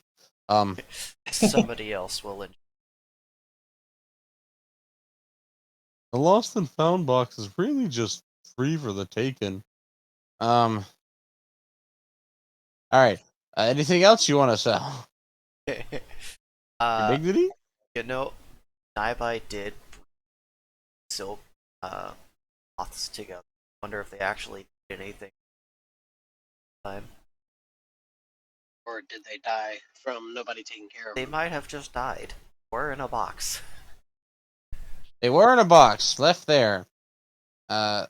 Thankfully, fucking part of the staff came along and discovered them and took them to be dealt with by an insect handler. Oh, well, okay. I guess when Naibai went to their room, they would have discovered them gone and just shrugged. Oh, well, there goes that income. Well, they left you a note explaining what happened, and they were kind enough to bundle and package up all of your silk into a little square. Oh, shit. So They they also actually just a brought note me the silk. informed. Well, no. They packaged up all that they had produced whilst they had been there for however long. They inform you that there's 13,605 feet of silk wrapped up in this 3-inch thick square. Goodness, that's a lot. 1,705? 605. I always get one number wrong for some. They also informed you don't try to unwind it on your own in an enclosed space because they had Suyo help them wind it up. I can imagine. Alright, so Naibai is going to take that back down to the spot where the smith and the tailor were getting into a bidding war over this. He's going to make the offer to sell it to them again. This time she's going to start with the forge, since they lost out last time. The Forge does inform you that they could buy it, but they wouldn't be able to pay you until they get done what they're doing, and what they're doing is going to take another week. And, apparently forging a pretty big weapon. And they'll look over and you can see 4 grown-ass men hammering away at a massive sword and two of them working prongs from either end to help pull it back and forth while they shape it. Damn, they're employing ass men. This must be serious. That sword is huge.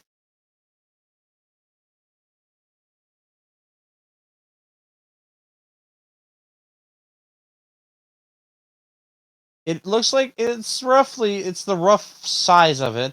It's about 8.5 feet tall with a blade that's almost 3 feet wide.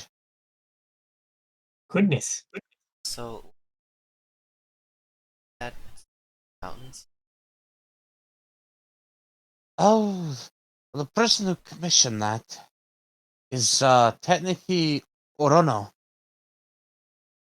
Oh, They'll be returning. They sent word about that Vapero will leave and get the Forge Master. Arachana. Oh yeah. Month ago. And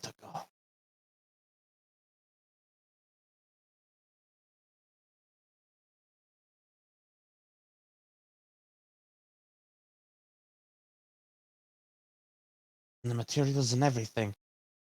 That's 5.5 million experience in a sword.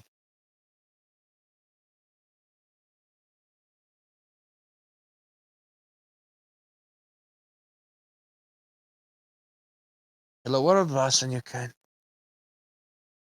Sword though, these aren't apprentices working on the sword. These are expert smiths. Well, they would They be have after you the pumped them full of that much experience. no, they don't get that much experience. That goes entirely into this weapon. No, you can tell they're expert smiths though, just from their physicality alone. They've been doing it quite a while, and the fact that not a single one of them has a fucking shirt on. It's hot. It's very hot, considering that this thing's the material is so heat resistant that they're having to use the blast furnace to get it to shape. Well then. Yes, and there is one of them whose sole job is to stand there, holding onto a bar hanging from the ceiling by this blast furnace, while they bounce up and down on bellows as big as a fucking teenager. Yes. Oh no, that's a full. So taking total 4, 5, 6, it's taking 7 people to work on this. I think Naibai is gonna start getting a little bit intimidated by the scale of the work. Kind of hope that they don't ask her to do something involved with it politely and make their.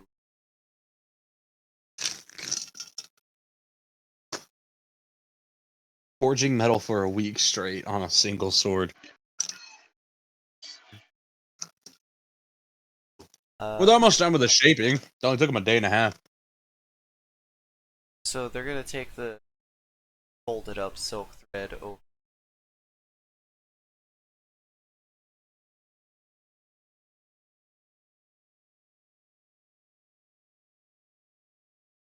Tea time, apparently. Just sitting there, enjoying tea.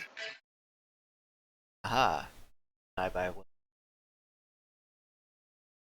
I have brought more.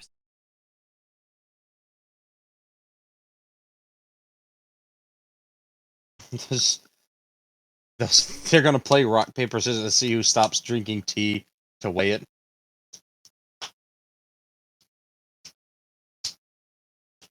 Apparently, the male of this combo wins when on the third time he produces a stiletto and just kind of places it in his hand. Fine. Knife or heel? A knife. Doesn't really matter. You can fuck somebody up with either. You could. Yeah.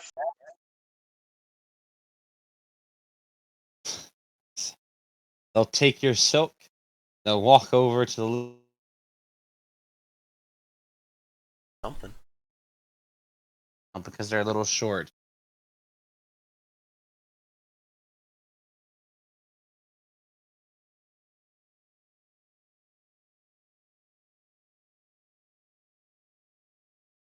Come back in a couple of months, they might be able to give you 2 gold for every 1,000 feet, though.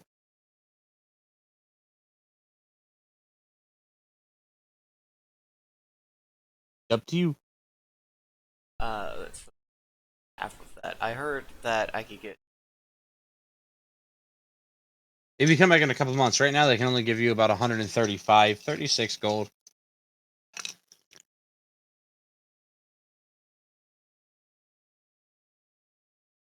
Hang on a sec.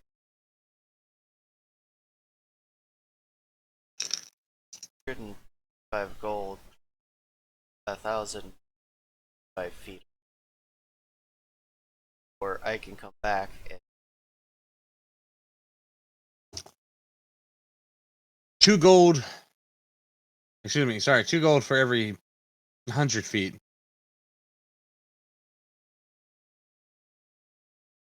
100.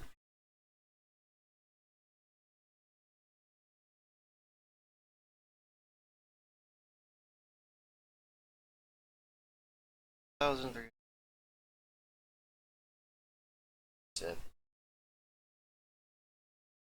Six.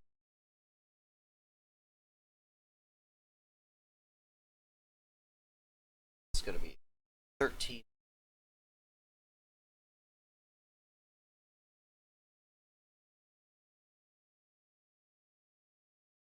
All right. How much silk and footage do you think you have? Note said 1,305. I wrote it down. Ivy, I'm relatively certain I didn't say that number. No, What did you hear? Higher. yeah, it was, I wrote it there was down many thousands. as you were saying it, and I got the number wrong, and you corrected me. I said 1,375. No, and no, then you I said said 65. 13,605. Yeah, that sounds right.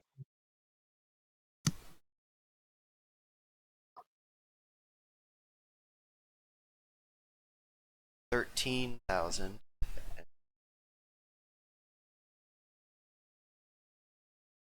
At 1 gold per 1,000 foot is 136 gold.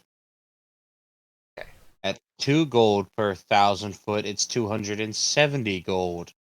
Aha, but you just said 2 gold for 100 feet. Because you confused me by being a dipshit not listening to the correct number. My brain just had a fucking seizure trying to backtrack on those numbers. It's like, wait, what? It had a very set figure in mind that you threw a wrench in by not listening. Oh, okay. Or you could just do this. Let's just You work could just with do this. the final numbers. How much money do I stand to gain right now as opposed to later? Listen to me right now. You need to start, because of your track record, reading the numbers back, because you have this very bad tendency to assume you heard the correct amount, and 30 to 40% of the time, it's wholly inaccurate. We're gonna have to get that down. This is like the 4th or 5th time I've had to. You've said something, and I've had to take a second and backtrack conversations I've had, mostly with myself because I have to be in PCs, and remember the correct number. And it's starting to throw me the fuck off and irritate because, like, God damn it! I'm like, stab you in the knee with a window breaker. No, Okay. my kneecaps. And it's not a light wire. This is one that fighter pilots use to get out of cockpits. Oh, so Yeah. explosive bolts. What? No, this is one of these. There's One of these nothing heavy. Nothing short of a fucking gun is getting through that. That Layers is of fire. wholly. That is entirely accurate. This is a hardened steel tool glass fucking smasher that is sold by the Air Force. It will punch through a cockpit if they're hitting it from the inside where it's structurally weaker. Because apparently engineering. I guess it makes sense. A bubble's weaker on its underbelly than it is on its top. Because, I guess. It's an outward pressure.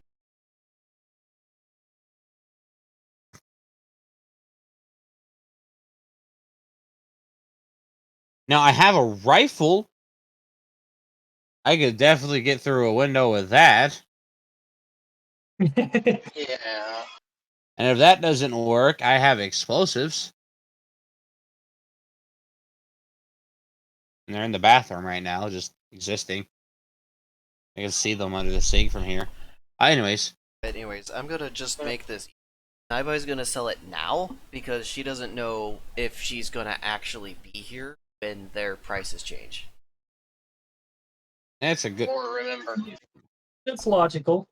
No, she It's a would good assumption. remember. I just, as a player, I don't. I like how your character keeps a better journal than you do. Would. I'm a fucking derp. So what's the Too real. what's 135? 136 gold pieces is how much you're getting. It's it. I'm gonna get you with the blunt side first. Oh god, this is one of those moments where I wish I had an editor that could go through the video and actually put on screen all the different fucking numbers.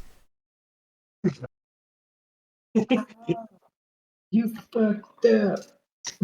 If you get an editor, I want them to color code. Markiplier had where he was trying to guess something and every guess was ding. The Majajapit, Mahajapit, Mapajapit, Mahahajit. It was the one where he was eating Canadian snacks. God. It's not snacks. It's communism. Candy and stuff. But anyway, Okay, now Naibai has money. okay. She doesn't have raw materials. Everybody sees a shiny. Oh. Oh, she sees a shiny what? Man, nobody has actually. I think Fiona, the only one with a map, would be the only one who's aware that there is a materials vendor here. Oh. Oh, That makes sense. Yeah. What, you think they just here, elf behind the counter, buy all these monster materials I got from my team almost dying twice, me causing it once. What? Buy all these. I'll buy them at a discount. I think Well, my Fiona work. I know all your work. The problem is, it's my money.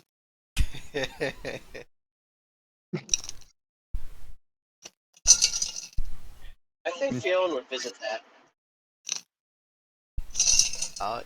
Speaking, I've just been carrying around these bear claws from that time we killed a fucking bear.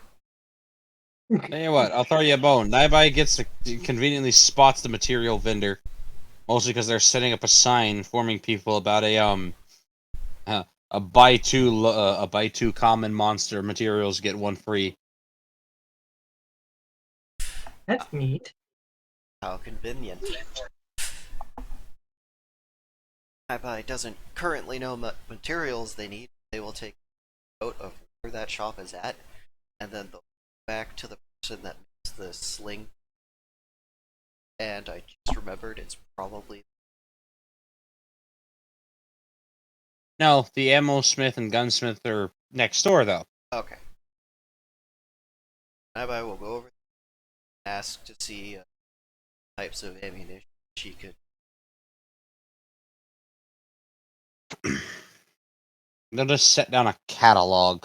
Oh,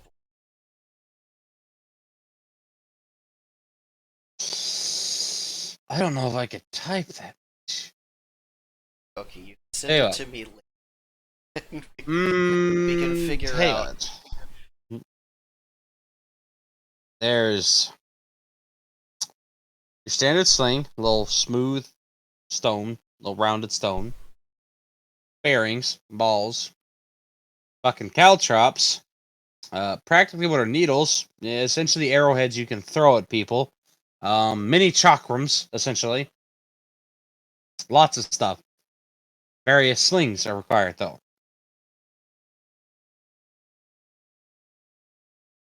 Yeah, you definitely shock from. Or just a lot of determination. I'm gonna Then you put get wedged. spin on my sling to spin the chakra. But no, that's not how it works. Shh. Just need a throw string.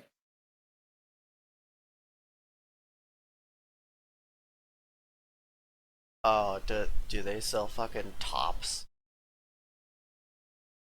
Like, wait, what kind of tops? Like, Like, okay, Here? old world tops, like heavy iron weight on the bottom, vodka style. Dreidel. No, it's not a drill. If this I know. like lands on you, it's gonna drill a hole into you.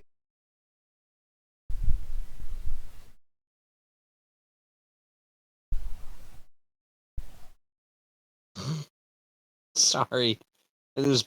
I have the image of, like, dervishes being thrown out of a sling now, and I love it. Right? It's Beyblade, but better. Yeah, it's just, Beyblade, but not cringe. ugh, God. They don't have them here, but they could definitely make them. Naibai would be interested in getting a few different types of those. She'd give the crafter to find some, just within the budget.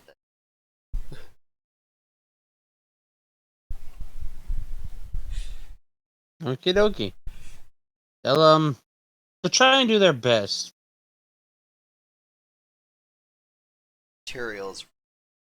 Naibai would brainstorm with them and figure out what they could do. Access to, say, 150, whatever that would buy in materials or that away.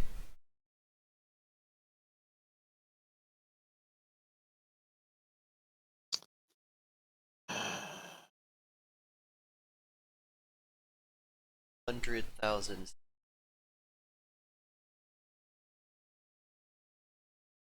100,000? 100,000. They could easily make you some decent and dangerous sling munitions for about 100 gold and about 80 to 90,000 experience. They could guarantee they can make you some ammunition that'll scale with S. I'm willing to pay that. 100 gold and arc. Yip, yorp. 100 Hold gold. on. How much experience?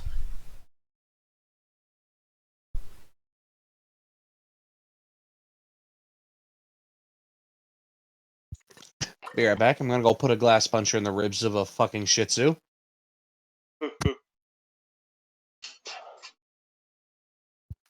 Oh, it stops when it hears the threat.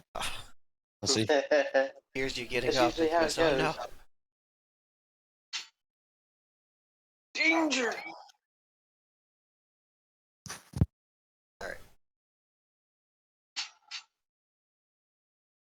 So, 83,000. Yeah, 83,000. Dude, it's hard to hear numbers on this, and I'm sorry. I didn't think somebody would come in here to irritate a fucking dog despite having foreknowledge of this with frequency. Almost like it's intentional. It's almost like, hey, look, a wall.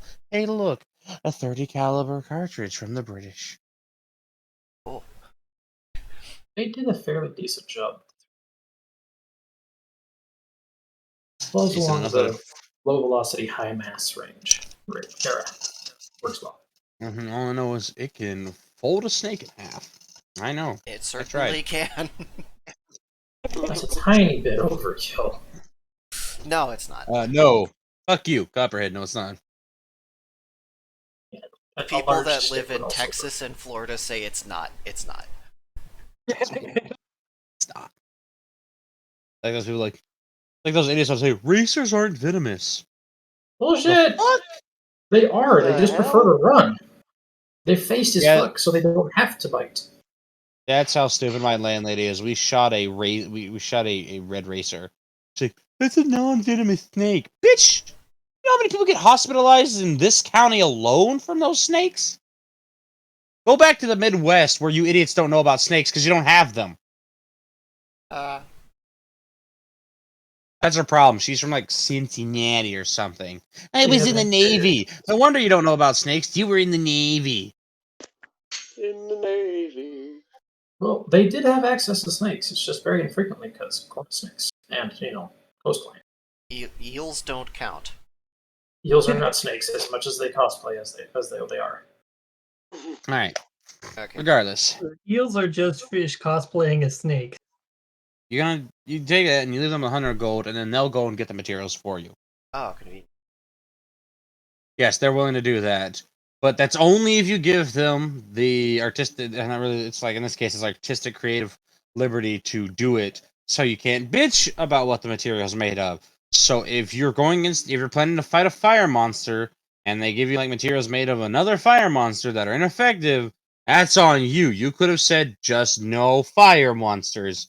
Fire monsters only. Gotcha. They have artistic liberty, whatever they want with the material, as long as it is a top of variety that can spin at speed, and balance, and is able to be from a sling.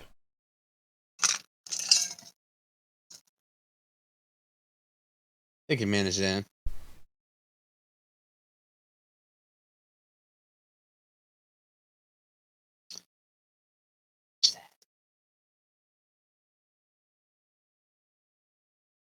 I don't know how you do that if you outdoor. I've got. Am I stroking my I don't know if I was. I was just trying to like gently pet the mic. So you just. That's actually a really sound. I might clip. This one. It's like a whippy sound, but it's also got kind of like an to it, flicking a thin wire. I think that's just beard hair plus finger over mic cover. All right. Anything else anyone wants to do today before I skip to the next day and progress the plot? No. Okay. Cool. Yeah. Yeah, I think I'd like to sleep. Well, yeah, Um, and everybody sleeps. Ghost of Force says no sleep. No, I'm just kidding. I mean, that's fine by now. Okay, I guess we're demon dancing then. No, it's sleep time. Nobody except Ghost and Forth actually. He is, however, whilst you're sleeping, trying to figure out how to puppet you through the spirit realm. Like without invading you, he wants to try and like figure out what parts of you he has to punch or poke to make you have adverse reactions. Mostly hairs. Well, he started with the side of the brain. Pluck that one hair that just makes you twitch a little bit. The one that just makes you go. All right. By the way, Klaus, when you wake up in the morning, the frame is in your room, and it looks slightly more complete because now it seems to have some sort of, at least on the front half, like the front top half, has. As what?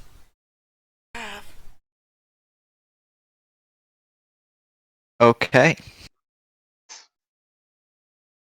Frame has evolved. One step and I closer was- to who knows what. The days to say that Klaus is sleeping, but he's sleep inventing. Because that's not dangerous. Nah, it's fine. It's just lots of stubbed toes. Screw your toes. Okay. The morning will roll around. You can have your breakfast, and you will be informed that your instructor will be here in a few hours. Your new temporary instructor. specifically for Klaus and Bonnie and Beatrice. Fiona. That's just the way we're on, Fiona. That's how I'm gonna say their name. It's You can just say it how you want, but that's how I want to say it. Where's my hunting knife? I want to scratch my knee with it. Yes, come hither. Oh, carve that bug bite off of it. Not wrong.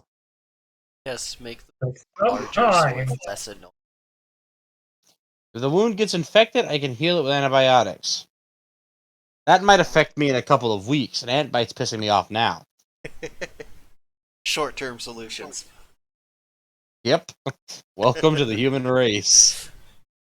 I could sit on a silicone replica of Kong and not be able to shit in my... Or, I could enjoy it now.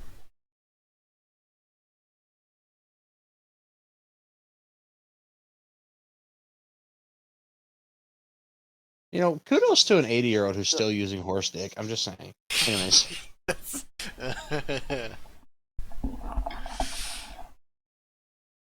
Well, Ah, I was yes. gonna say the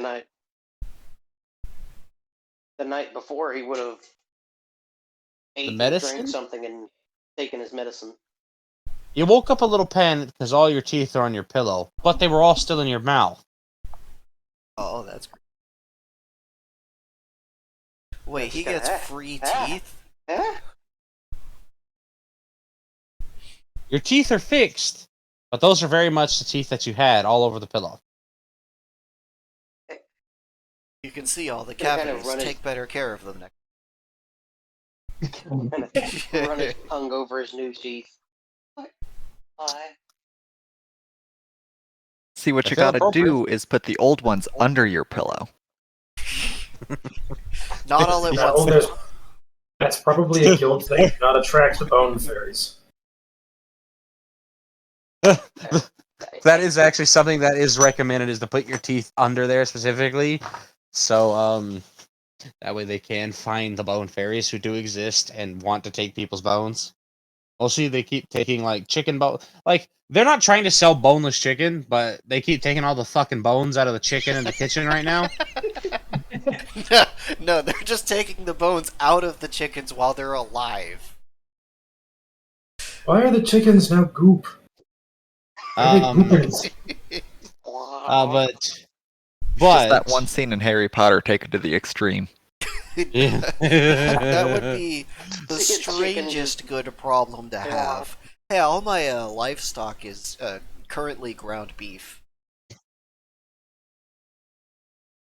Why is this meme? Why is this meme in Latin?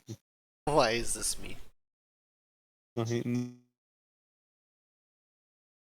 no, Fiona's gonna kind of put his teeth under the pillow and go about his morning without freaking out too much, because apparently all of his teeth fell out and just regrew overnight. So, how does Fiona sleep, though? Like, does he sleep face down, face up, on his side? 'Cause- He sleeps on his side. okay, because on his back, there was actual possibility he could have just choked on his own fucking teeth. He would have rolled over and spat them out. Yeah, after inhaling a couple. Yeah. All right. So, When he saw Naibai, hey, Naibai? Fish. Yes. But, you don't have any teeth, do you? I'm sorry, I had an itch. Can you say that again? You don't have any use for teeth, do you? Well. And some.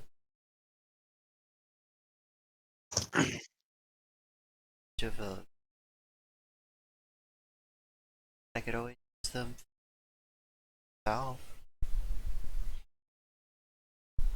I see. Well, I got some medicine the other day to my teeth, and I woke up all of my teeth were on the pillow, and I got new ones. Your gums are kind of sore, by the way. Yeah, I figured as much. Yeah, a little bit, but I'll be fine.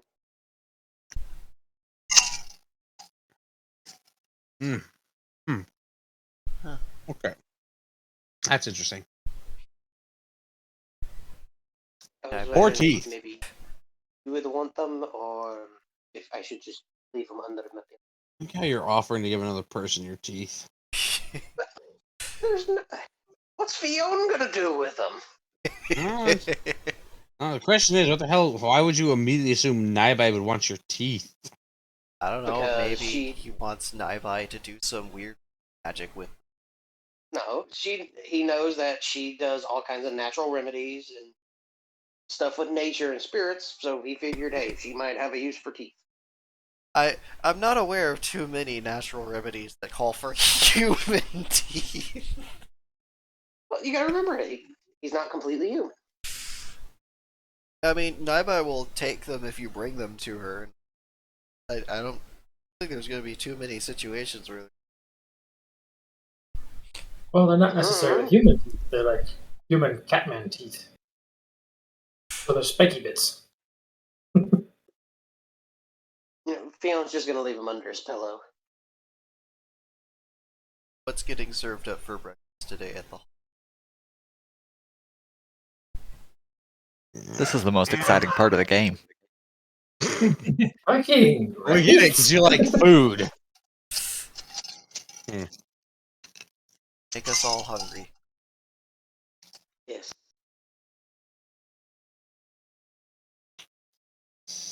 Well, they're putting the boneless chicken to use. Somebody's decided that Still does everyone amuse is me. getting. I just imagine the bone fairies are sneaking into the kitchen, taking all the bones out and stuff, and they're like, "Well, damn, that made that easy." I don't know if I should be Yeah, mad. you want a job? Okay. What they've decided to do is it's an old recipe that the founder of the guild really liked. So what they do is they take these like starchy plant products and they make these large, round, flat, kind of tasty pieces of food. It's not bread, but it's not really. It's tortillas, basically. They make no. It's tortillas. They basically make you shredded chicken quesadillas with some sort of interesting, kind of spicy mustard sauce of cheeses and some peppers. They're not small either. They're like 8 inches. They're like a plate. And they don't pre-slice it. No, you can do that yourself if you want, or you can just eat it like a man. That sounds like something I would actually like try to make. Making tortillas. God damn it. Portillos. You get asked a simple question: 1 or 5, Yes. or anything in between. Can I have more? Have to pay for more. Not for free. Klaus will be given 5 of them and sent on his way to the little self-serve beverage station, which has simple things. We got water, lots of types of aids, like lemonade. Jesus, careful with your wording there. I was about to say. I will. You don't know what. Hey, you don't know what's on those taps. Apparently, by the sounds of it, somebody's anus was. Quesadillas. Now, would you like some tea? Possibly lemon, a little bit of lemon tea. One of their interesting, basically, what's a pseudo fountain drink, but a lot less deadly. The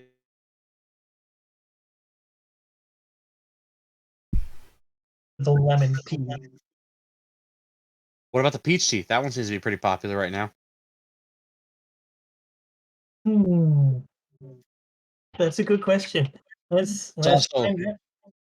also in limited stock because when Mons came, he brought a crate of blood peaches as an apology for getting the children hurt, even though he was not involved in any way. Well, according to the coin, she does want the peach tea, so I guess she's going for that one. But This one because has of her mom, she grew up liking tea. this peach tea, at least the blood peaches used to make this peach tea, have a very earthen and kind of, it's like the best way to describe it is like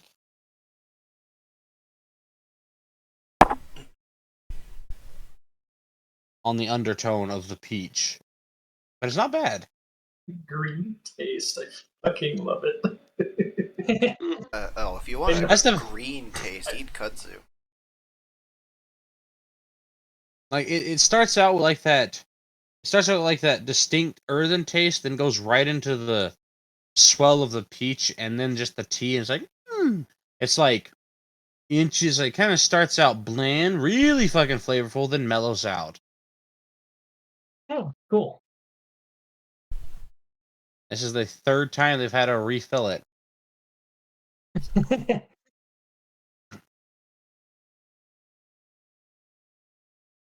And that's because Beatrice does like her sweet things and her tart things apparently. But in this case, she's gonna go for the peach tea. a lot of the members of the guild, pretty much everyone's drinking it. That's mostly because they don't get blood peaches in often, and they never taste the same because of the nature of blood peaches. It all depends on the person who harvested them as to what it tastes like after, it parasitizes some of their Having them- blood. Yeah.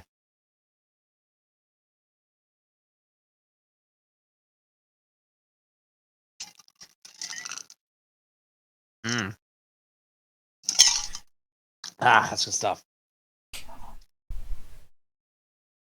It is interesting though, because you have the earthen peach, but when you sit down and there's Bonnie drinking hers, she makes note how hers tastes a little icy.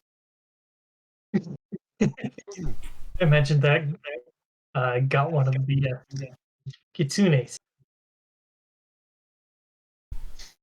She's just gonna kind of boldly take Beatrice's tea and then sip it, and sip hers, and kind of try and sip both of them simultaneously.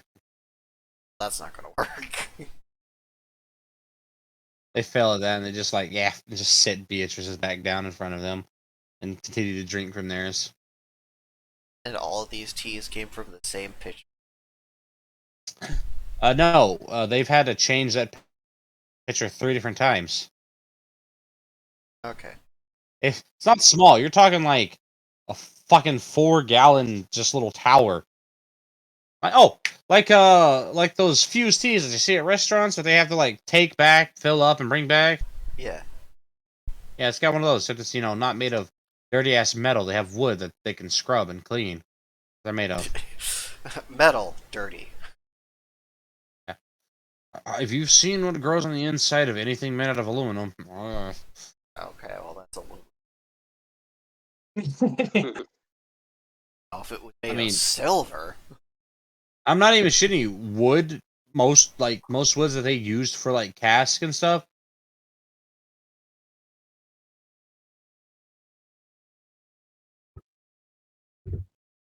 That's why a wooden cutting board Stuff like is cedar. not a Cedar cheap and- one. But yeah, like a cedar cutting board is cleaner than a quote antimicrobial plastic cutting board. A lot cleaner. Yeah, and a lot of woods naturally have aspects to them.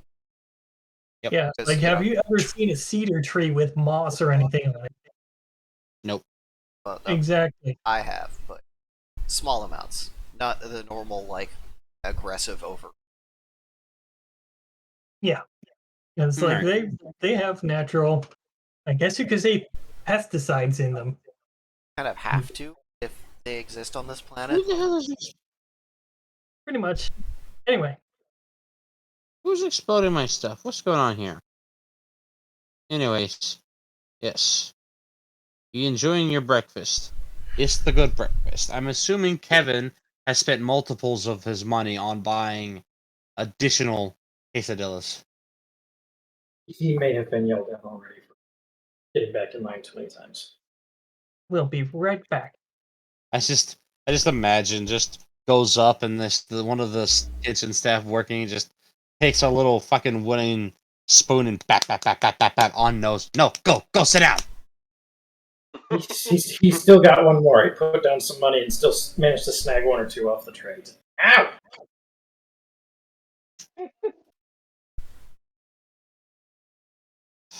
What the hell is that? Pap, pap, pap, pap, pap. Yes. Okay. Oh, hey, Faraji fell down the stairs. Oh, Loud tumbling. Fuck, shit, dick. Okay. And we'll have to wait till Beatrice gets back. But Faraji will try and get people's attention.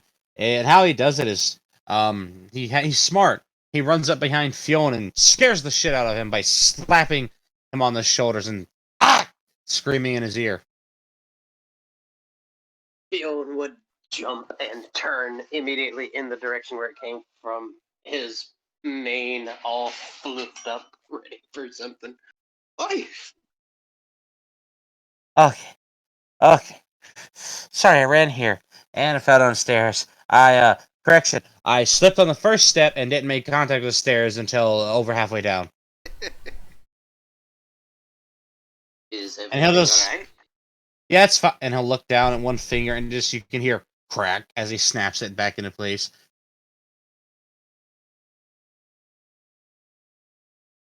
Ow! There we go. That's possible nerve damage. Should probably go get that checked out. That's not important. My sister is drooling.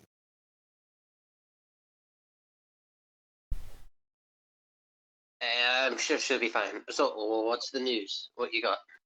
Now hold on. He's just gonna go over there and start poking her in the cheek. Yeah.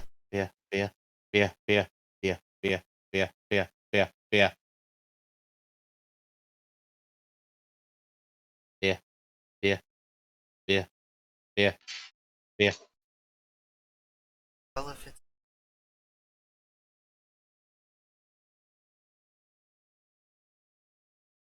Oh, right. The those the people doctors, the doctors. That's what they're called. They call themselves doctors or physicians. Physicians? What's a physician? Those people. Physician? Oh, hey, look! I see the mic is unmuted. But so, Ivy, you come back, and Beatrice is getting poked in the cheek over and over again by Faraji as he's talking, because he was trying to get her attention when she was drooling. Beer. Bia. Yeah, that's literally his name. Bia. What? Hi. So we need to go upstairs when you're done eating. Upstairs with me. All Okay. of us? People who care about friends. oh, So That she's ain't funny, going to guys. eat quickly and drink her tea quickly so that she Fiona can. will be doing the same. I don't know, I suppose it's time to go upstairs then, yeah? Fucking Bonnie just takes the last 3 of her quesadillas and squeezes them in her hands and just takes a bite out of all 3 of them at once as she stands up, just carrying them with her. It's worth noting that they put the right amount in here. It's amazing how this is a chef that makes breakfast for adventurers, but you can tell that that is just passionate in their cooking and skill because they have the right amount that even with them being shifted around, it never breaks the sealed edges so it doesn't get everywhere.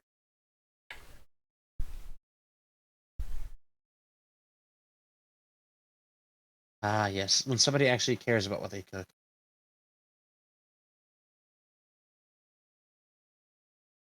Is Kevin gonna come? Sure. He'll scarf down that last, the last You of his ill-gotten. You could have just taken your quesadilla with you, like That'd be Bonnie's rude. doing. But okay. You didn't- There's people. There are people walking by you with food in their mouth.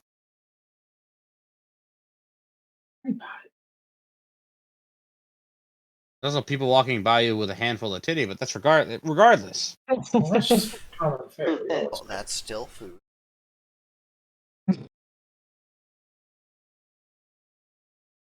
Listen, doesn't matter the time of day. 2 or 3 people will always be horny for each other.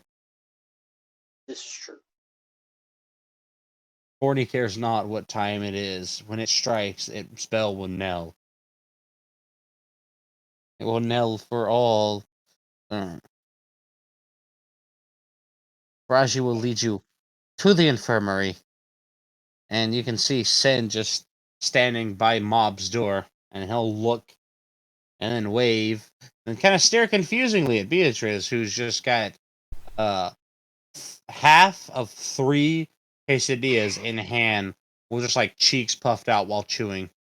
Yeah, she'd basically kind of eat it before she gets there. And she'll wave at him, give kind of a closed mouth smile. Their cheeks all stuffed with food. Right then, morning. She will eventually manage to swallow her food and give him a good morning. Somehow that's attractive. Ivy's response. Not at the moment. That's knife. Ivy's response is not in the as I in see. morning for first ones. Yeah. Well, various responses aside, Bonnie? Kind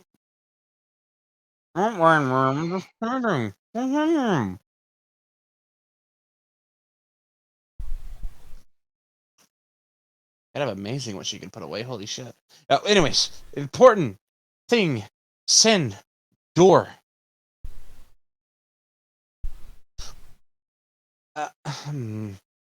Right. Quiet, everyone. Quiet. No panicking, loudness, or anything. We've been informed that it's safe to attempt to wake him because they spent the entirety of last night correcting what they think is the problem or was Mob's problem. Or they think it might be just pure luck that 2 weeks of unconsciousness was enough for him to recover naturally. So, Naturally. inside voices, please.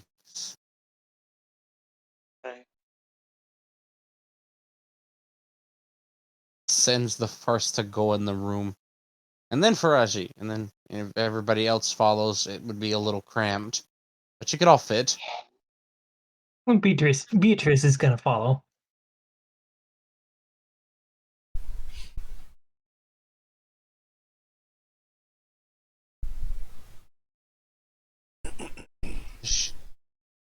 Should we draw straws to see who tries to wake?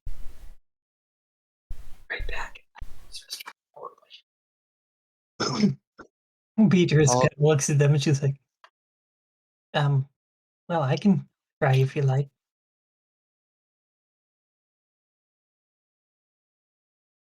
I suppose it wouldn't be a bad idea to have a pretty woman wake him up first.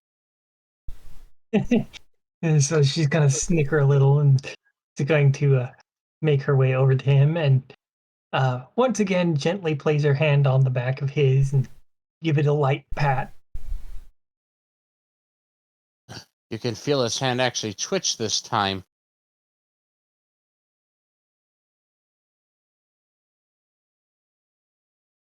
She's going to gently hold it and squeeze it.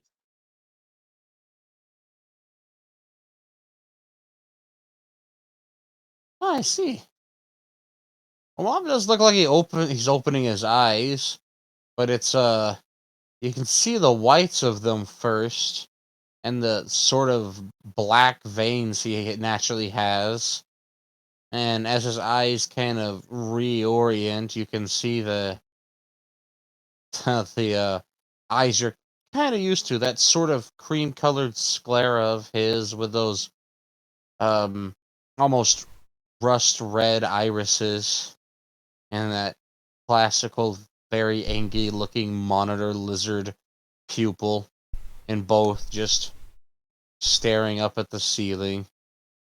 And you could feel his hand kind of move and do what anyone would do when they're, you know, waking up and they're disoriented, feeling and immediately grabbing onto anything they can. In this case, be his hand, which is like he's small compared. And so she's going to continue to hold his hand, and she's going to smile at him. I'm glad you're awake. We've been really worried. All right, now comes the important coin toss, because that would be that will be the 100% most unbiased one. That is exactly 50-50. One bad, two good. Yeah. Mm-hmm. Uh-huh.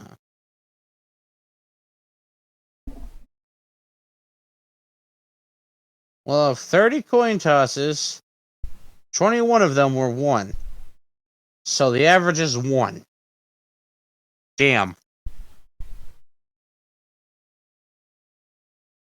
Ah, yes. I don't know how to do that. What is it? Responsive, slow. Okay. This is kind of helpful. It's kind of helpful. Wait. Okay. Let's see. So right now they're not saying anything, but they are scanning the room, and it's not a look of knowing fusion, like they're searching for something.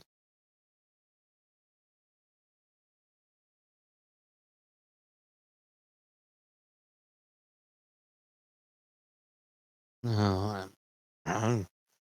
no.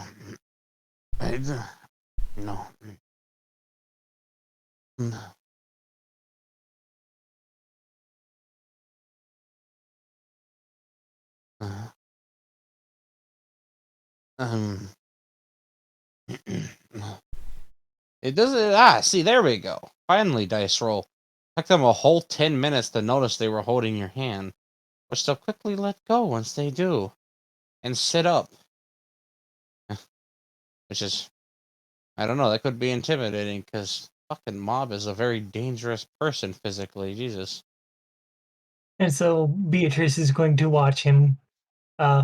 She's a little bit concerned because he hasn't really said much of anything. He's like, "Are you feeling okay now?"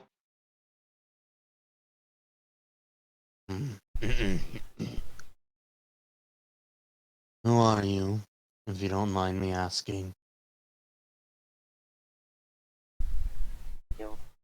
I'm I'm Beatrice. I'm a friend.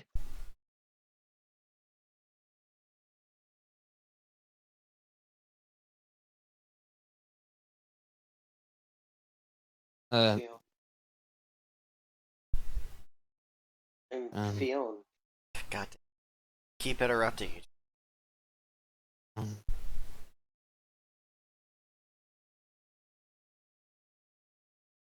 and, whom is that? And they'll point to Sin. This is Sin. He's your best friend. we're all friends, and some of us are party members in your adventuring group.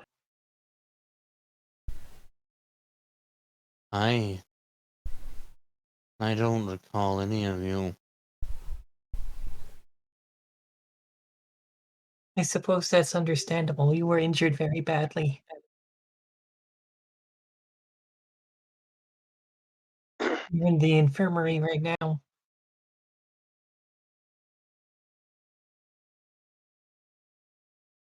But where exactly am I in the infirmary at?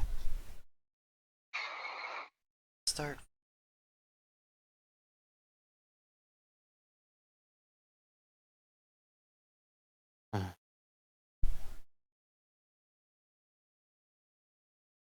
Um,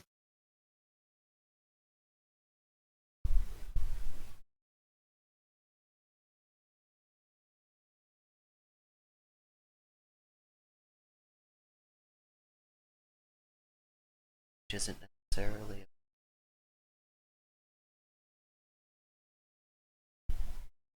I Well, some people can remember language without memory of events.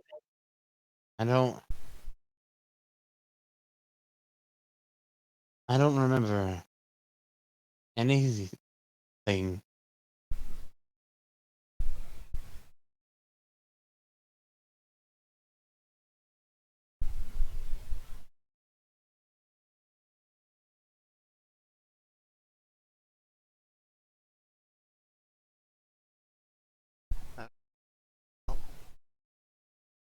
Till back. Nobody is to take advantage of their state. That, Fiona, don't go telling them that they did things all the time.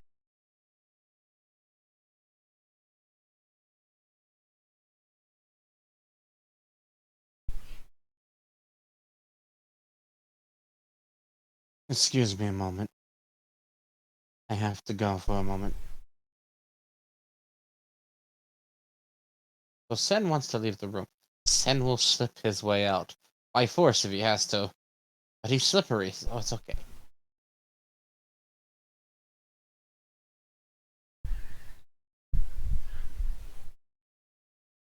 Having We should definitely. some form. We should definitely get. Go Sorry. ahead.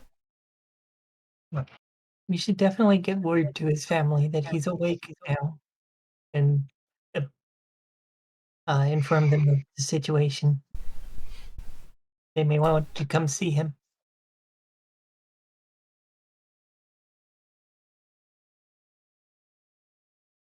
Okay.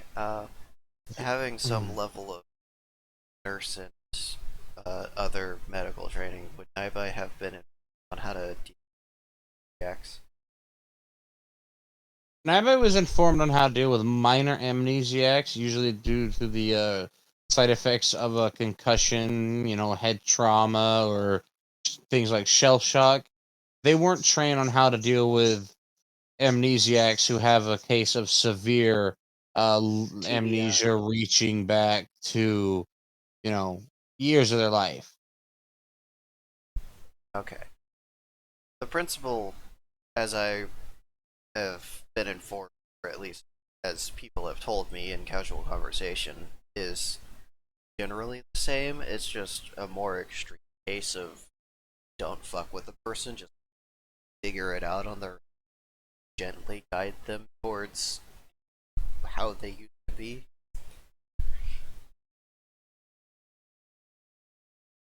Am I right in that, or is that way off?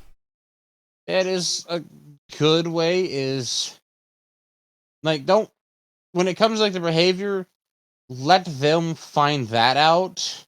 But keep them in the environment that they were often used to most of the time, and around people they frequented and areas and things like that. You have to put them in a familiar setting, but you can't force them into like a routine they had.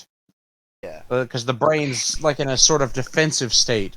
when it has amnesia. And if you try to force them into a routine, it's naturally responsive to think that you're trying to manipulate it, even though you're not. So it'll dissociate with something that they did with frequency if you try to force it on them. Or smelling salts can work. Kind of sounds like Larky.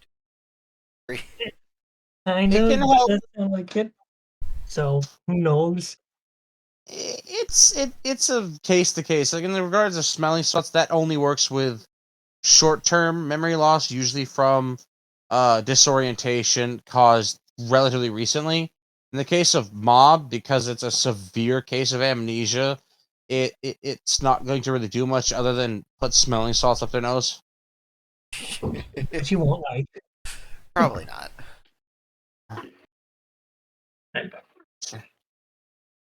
Oh, Kevin wasn't here for it. Oh no. That's okay. We can inform him this way. You can watch the VOD I later. guess Mob is sitting up, by the way, Kevin. Oh, this is good. Oh, this is Who are not you? good.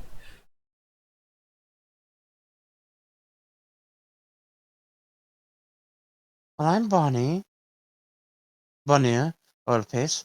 We were our parents were friends, and we were friends for a while. Stubborn though, very stubborn. We butted heads a lot. You once knocked me out with a habit, actually. I was 6. I'm I'm sorry, but who are our parents exactly?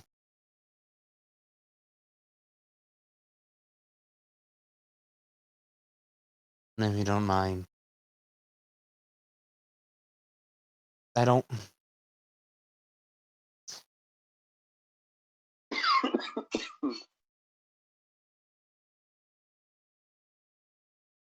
It's around that time that one of the nurses will just start pulling you all out of the room because they can tell that he's becoming agitated, and that's not exactly what they want to happen. Yeah, that's fair. Fiona would leave the room.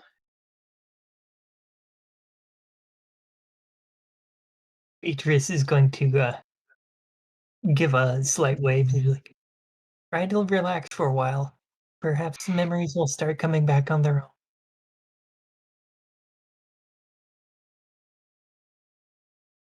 The nurse will just shut the door and they'll put a very large rune on it that essentially locks it with magic and has a do not disturb amnesiac sign on it.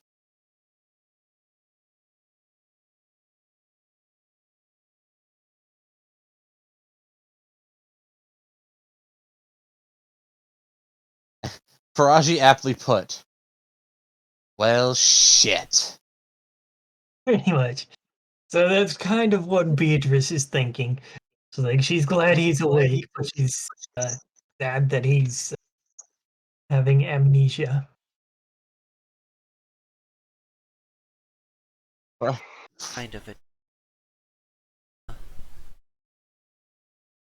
Yeah, I know Mob would never hurt us, but Mob that doesn't know about us scares me because he's.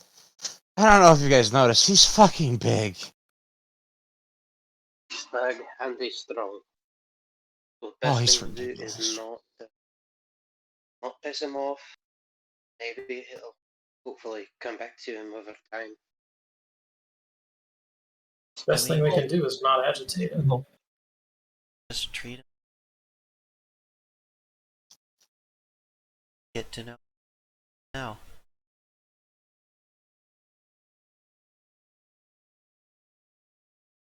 It's not like we don't know who he is. It's just we just have to treat him a little different until such time as he's.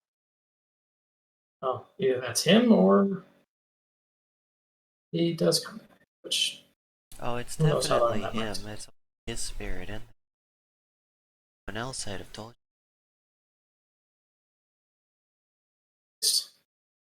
take. just so we can get his brain to remember. While.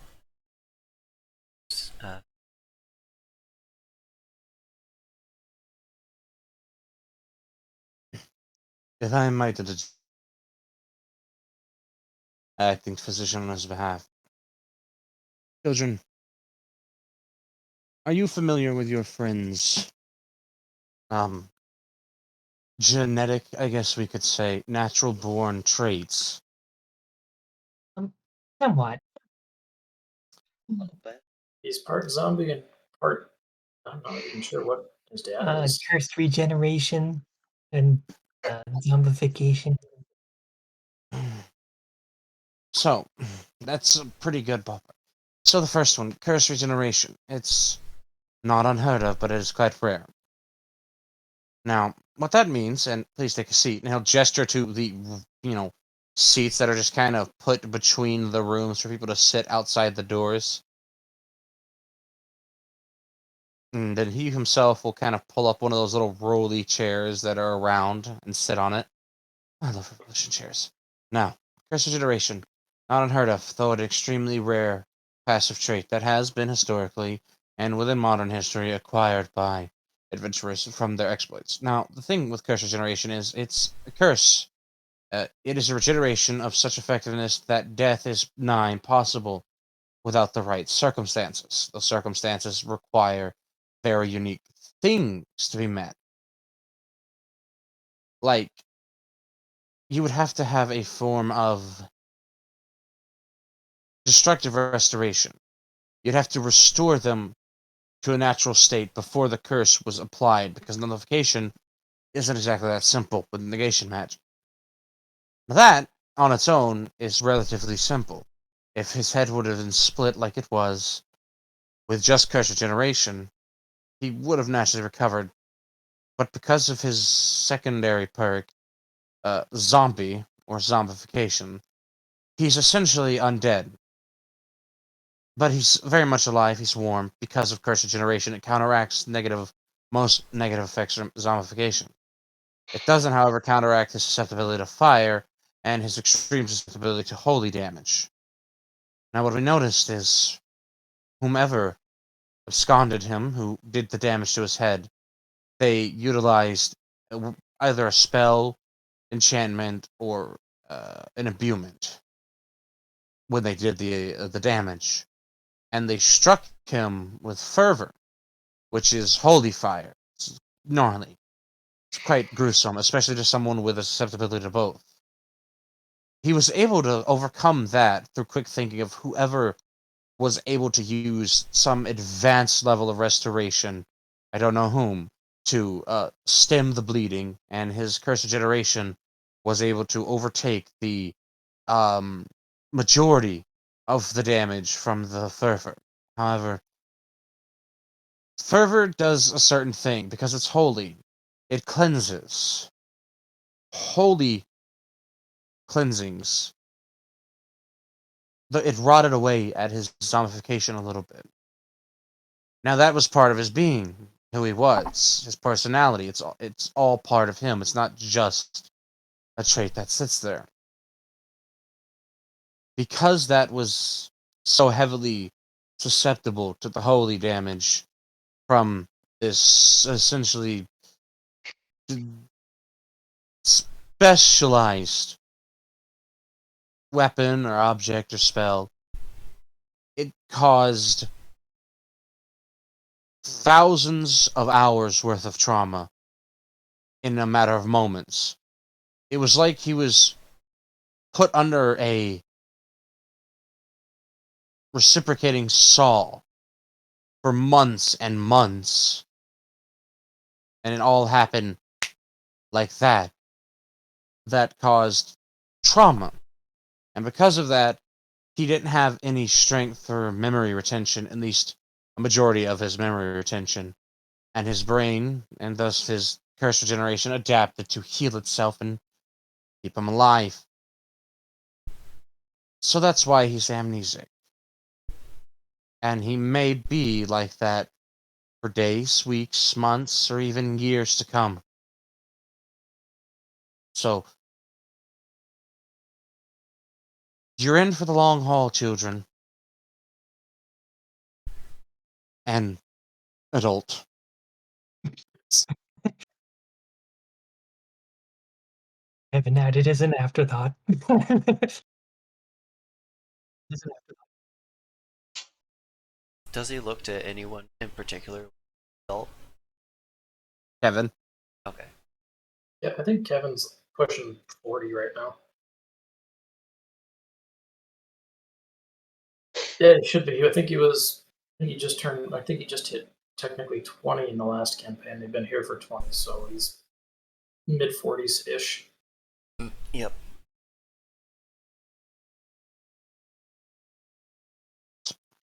But Kevin's just kind of biting his thumb, kind of just looking past the doctor as he talks, just like.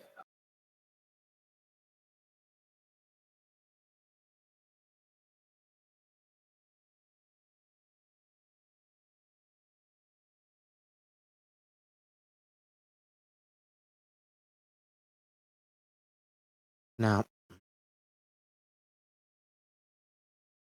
Now, do you think he might recover a little faster at his home?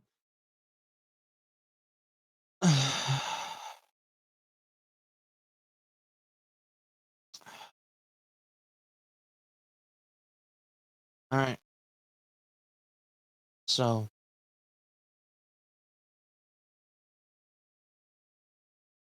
he has traumatic amnesia. It's not exactly good, obviously, because it's amnesia.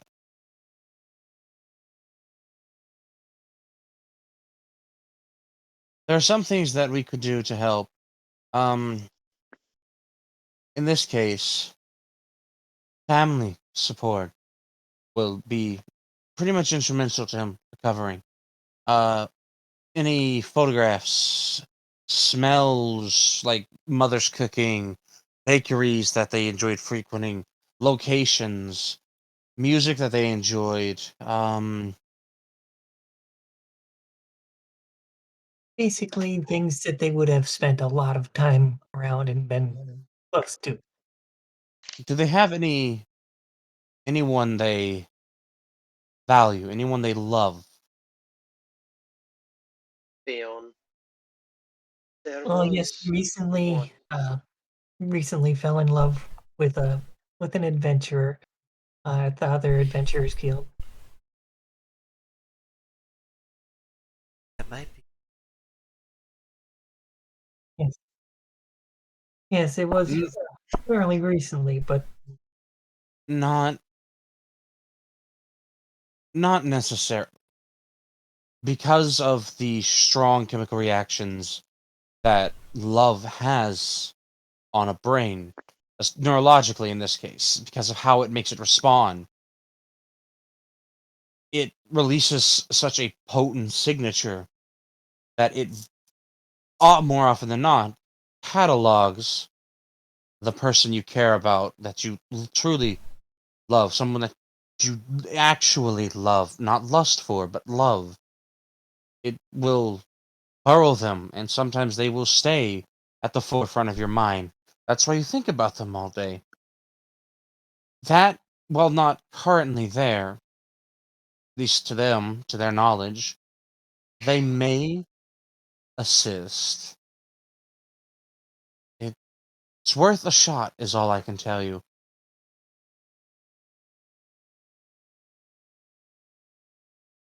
Even help.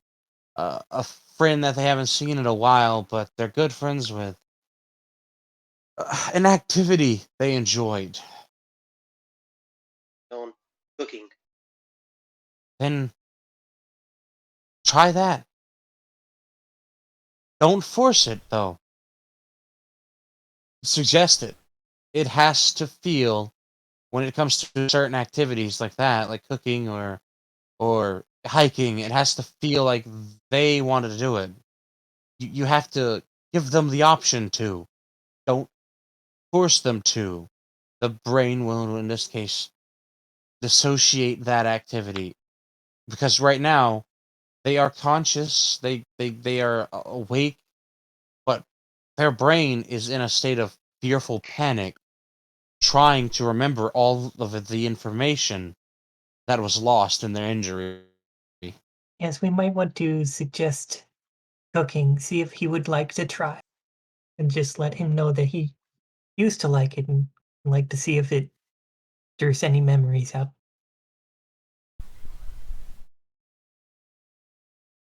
Or we could just And ask him to help us cook.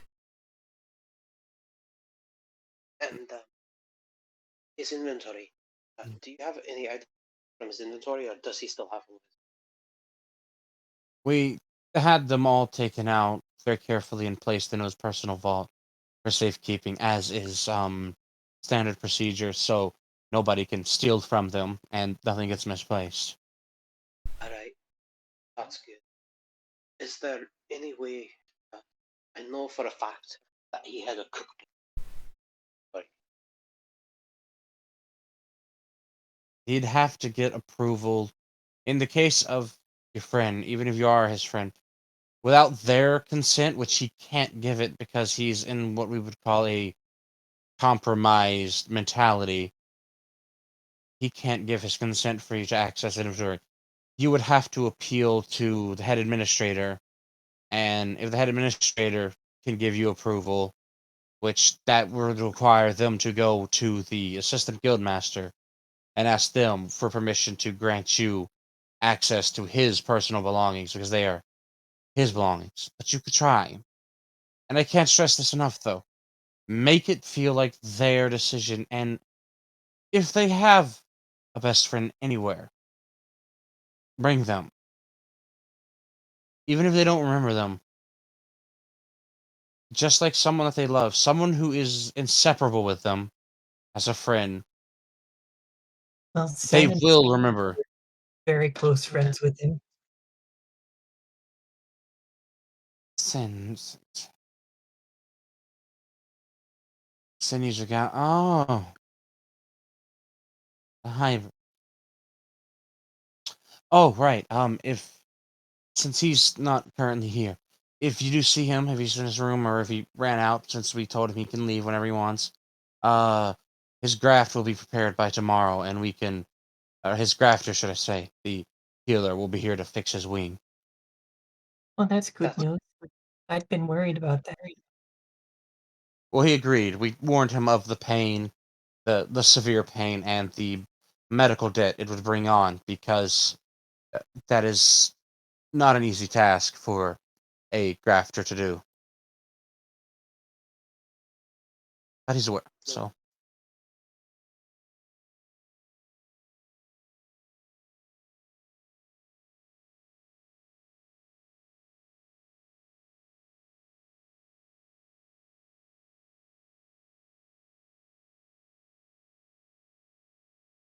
Anyways, children and an adult. I have to tend to another severe case. There in Osmium brought in quite a gruesome um rescue, so I have to get them a grafter for the other half of them. So if you don't mind. Oh, by all means, go ahead. Kevin Thank just you. kind of nod.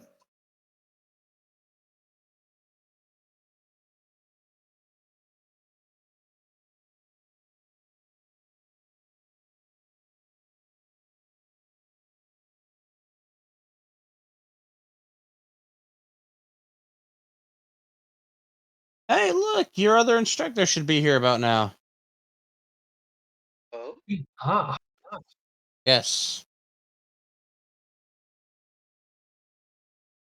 I don't so know if we should leave off on a cliffhanger of seeing them and then stopping, or not seeing them and stopping. Eh, I eh, think we should eh. leave off on. I'm leaving it on a cliffhanger.